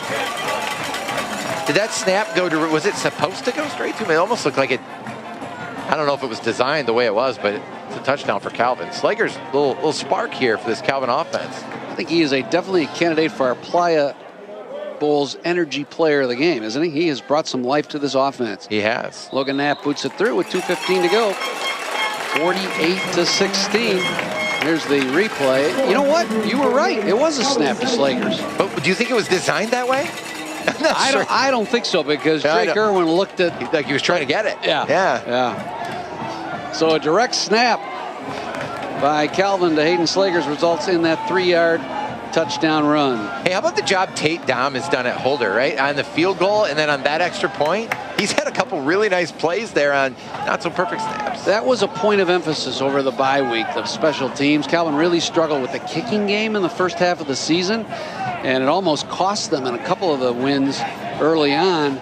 Tate Dome's been a pretty steady force at that holder position, and Logan Knapp kicks the 43-yard field goal today, so special teams have been pretty good, except for the opening kickoff that Adrian returned. That's been, I think, a point of positivity for Trent Figg today. The fake punt, you know. But you're right, I would say there's been progress.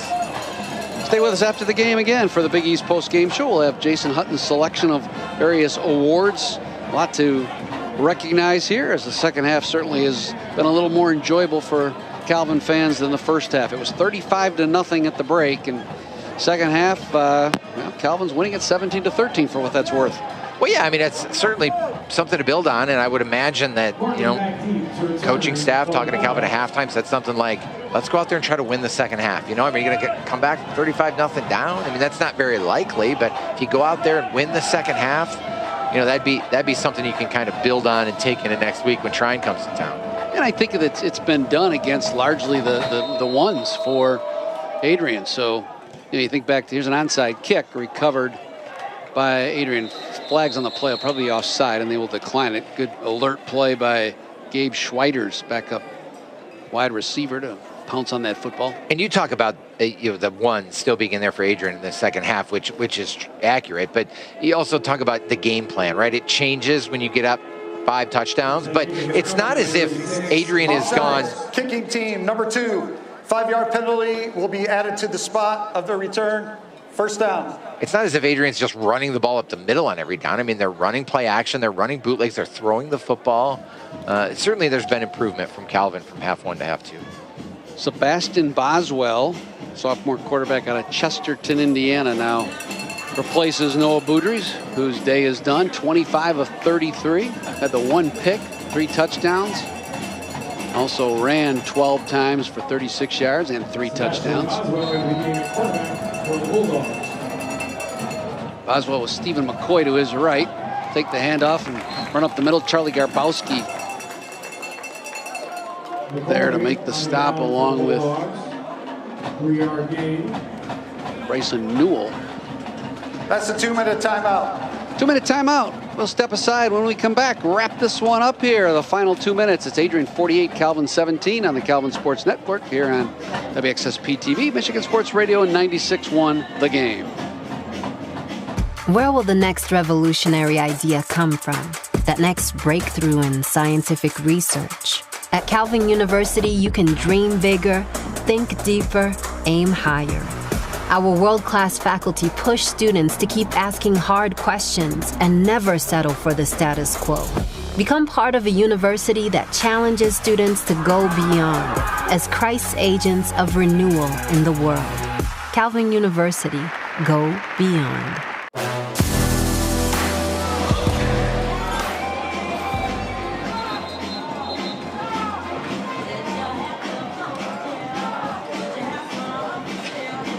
Calvin Theater Company is excited to announce its 92nd season. It starts in late October with the American drama The Glass Menagerie.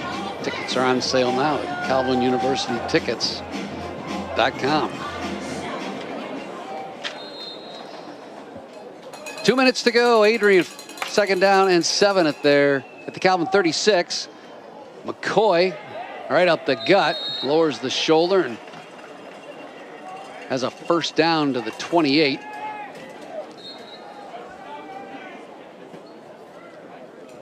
Jeremy soon. I checked that. Reed Vogler with the tackle. First and 10. I assume Joe Polka will go to the victory formation here in a matter of seconds.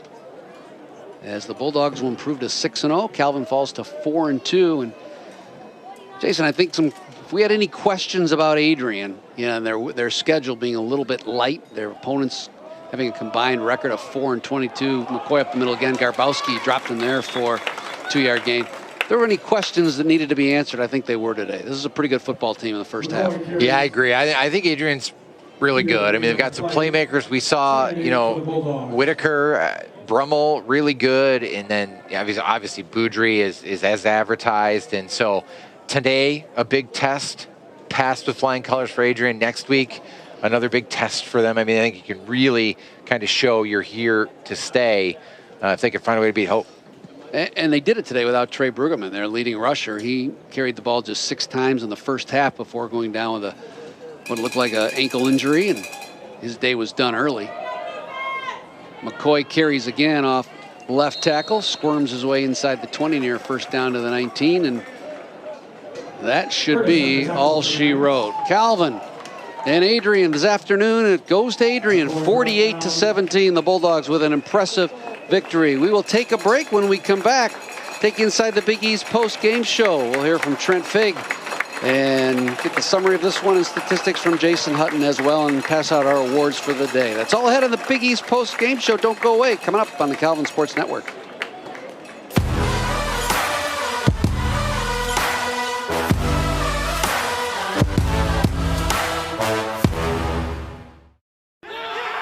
What I've learned in my 4 years at Calvin University is that believing in yourself means a lot. In your job, in your church, on your team.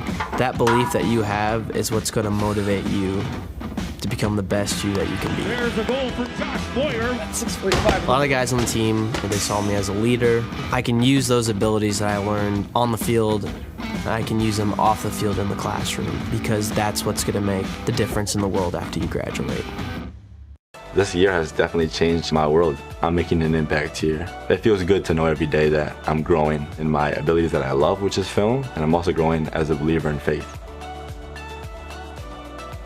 I'm really thankful that I was able to do work in my field during school, at school, and that has given me the confidence to move forward with doing my own independent work and getting to put my foot in that door before I even graduate. I don't think I would have found elsewhere.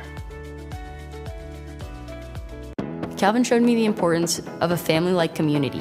I saw this sort of community present in both my academics and in my athletics. On the field, my lacrosse team took Proverbs 27:17 to heart. As iron sharpens iron, so one person sharpens another. Saying Calvin became my home away from home does not do the place justice.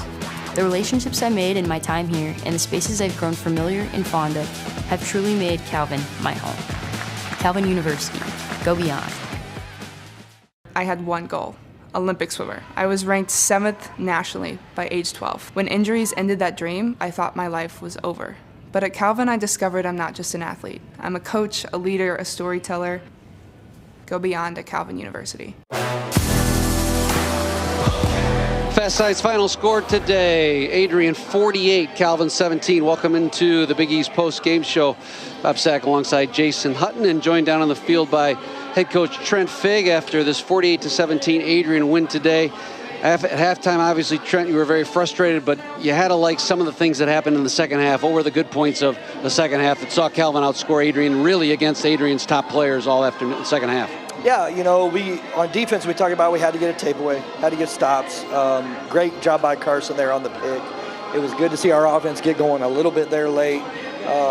Still just not, I mean, it just wasn't, the physicality piece just wasn't there today. In the first half, there were times when the Knights moved the football, but then sputtered inside the 30, nearing the red zone.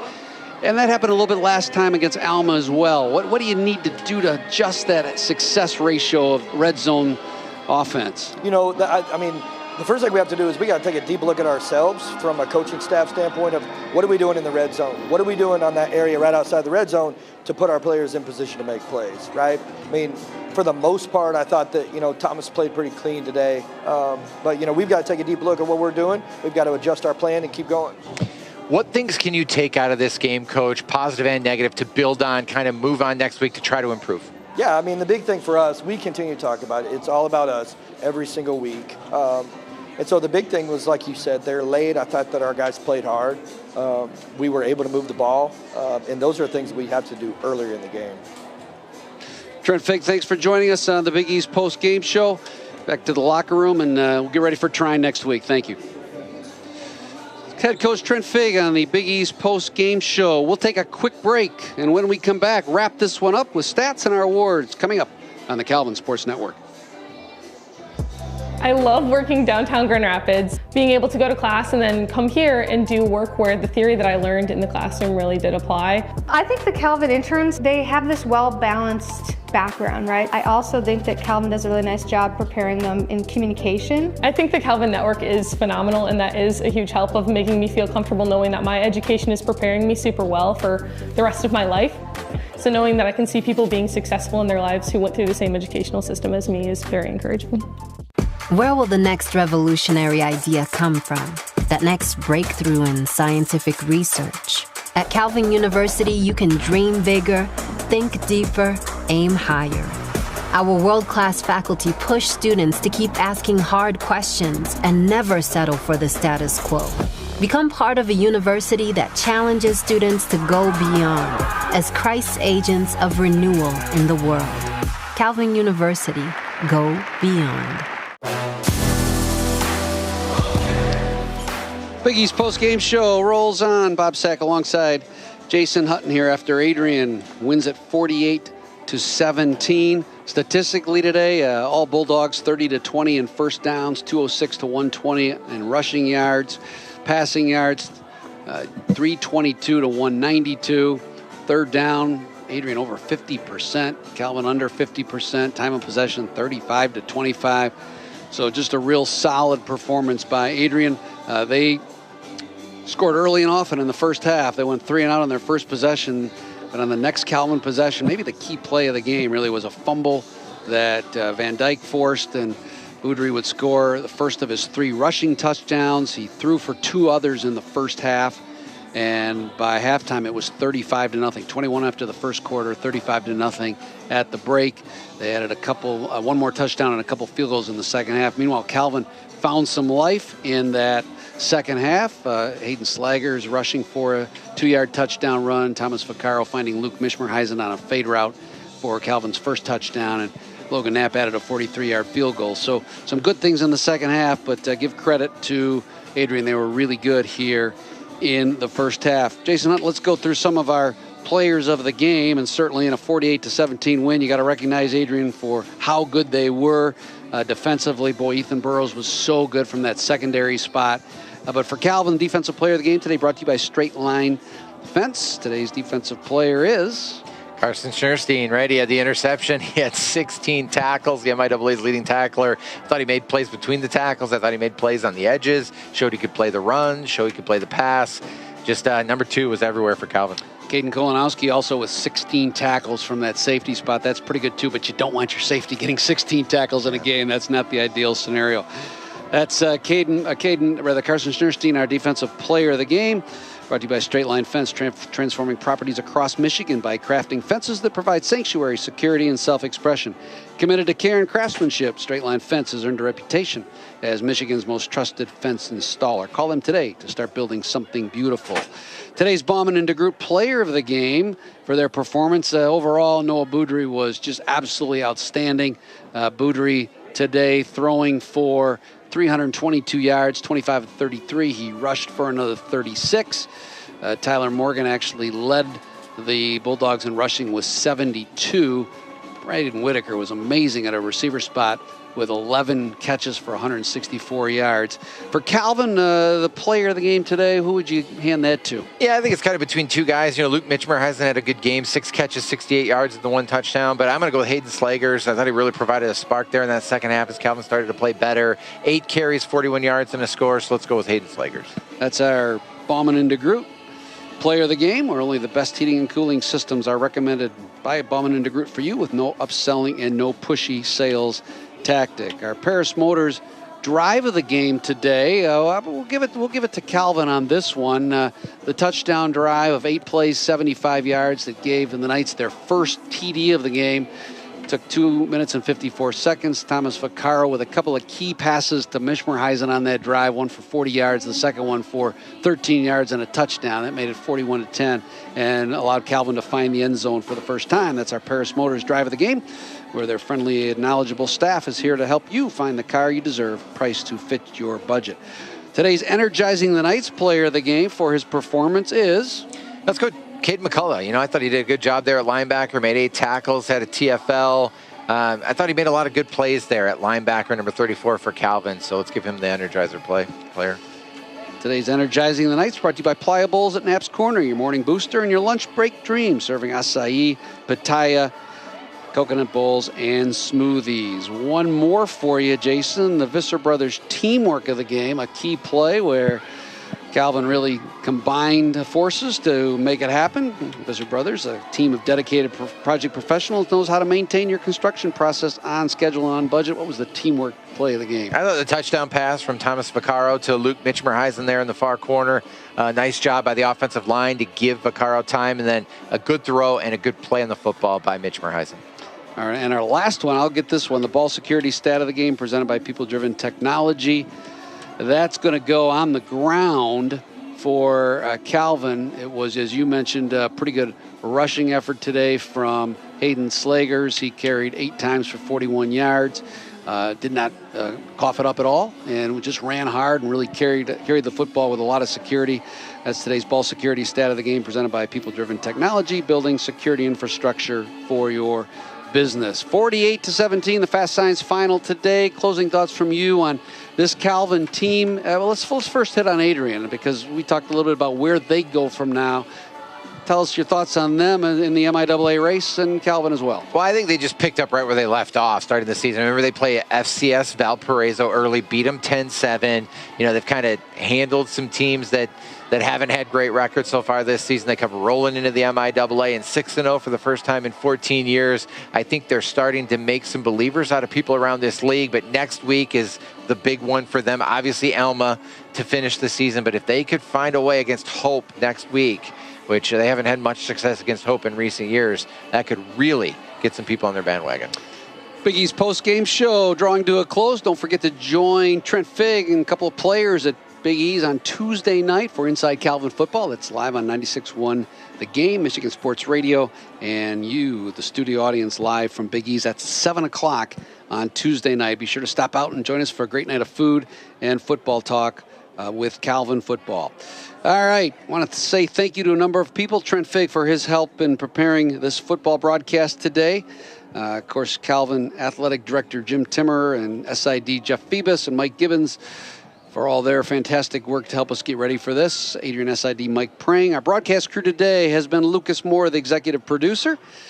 Adam Tozer and Nate Porter were the producers. Engineers were Carl Hordike and Justin Kendall. Our camera crew did a great job. They got to stay dry today. We were all worried about the raincoats, and it never was needed because it was just a perfect Saturday afternoon for college football today. I want to thank our spotter, Bill McElroy, for his good work today. Michigan Sports Radio's Brock Conkle, Charles Keegan back in the iHeartMedia studio, as well as Brett Bakita with 96.1 The Game, and Wade Cutler with WXSP TV. I want to thank all our sponsors for making this happen today. And most of all, thank you, the fans, for joining us.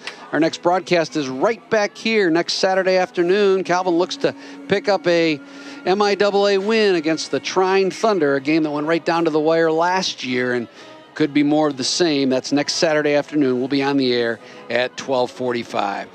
Once again, the final score of the Fast Science Final is Adrian 48, Calvin 17. This is Bob Sachs saying so long, everybody. We'll see you next week right here for Calvin and Trine.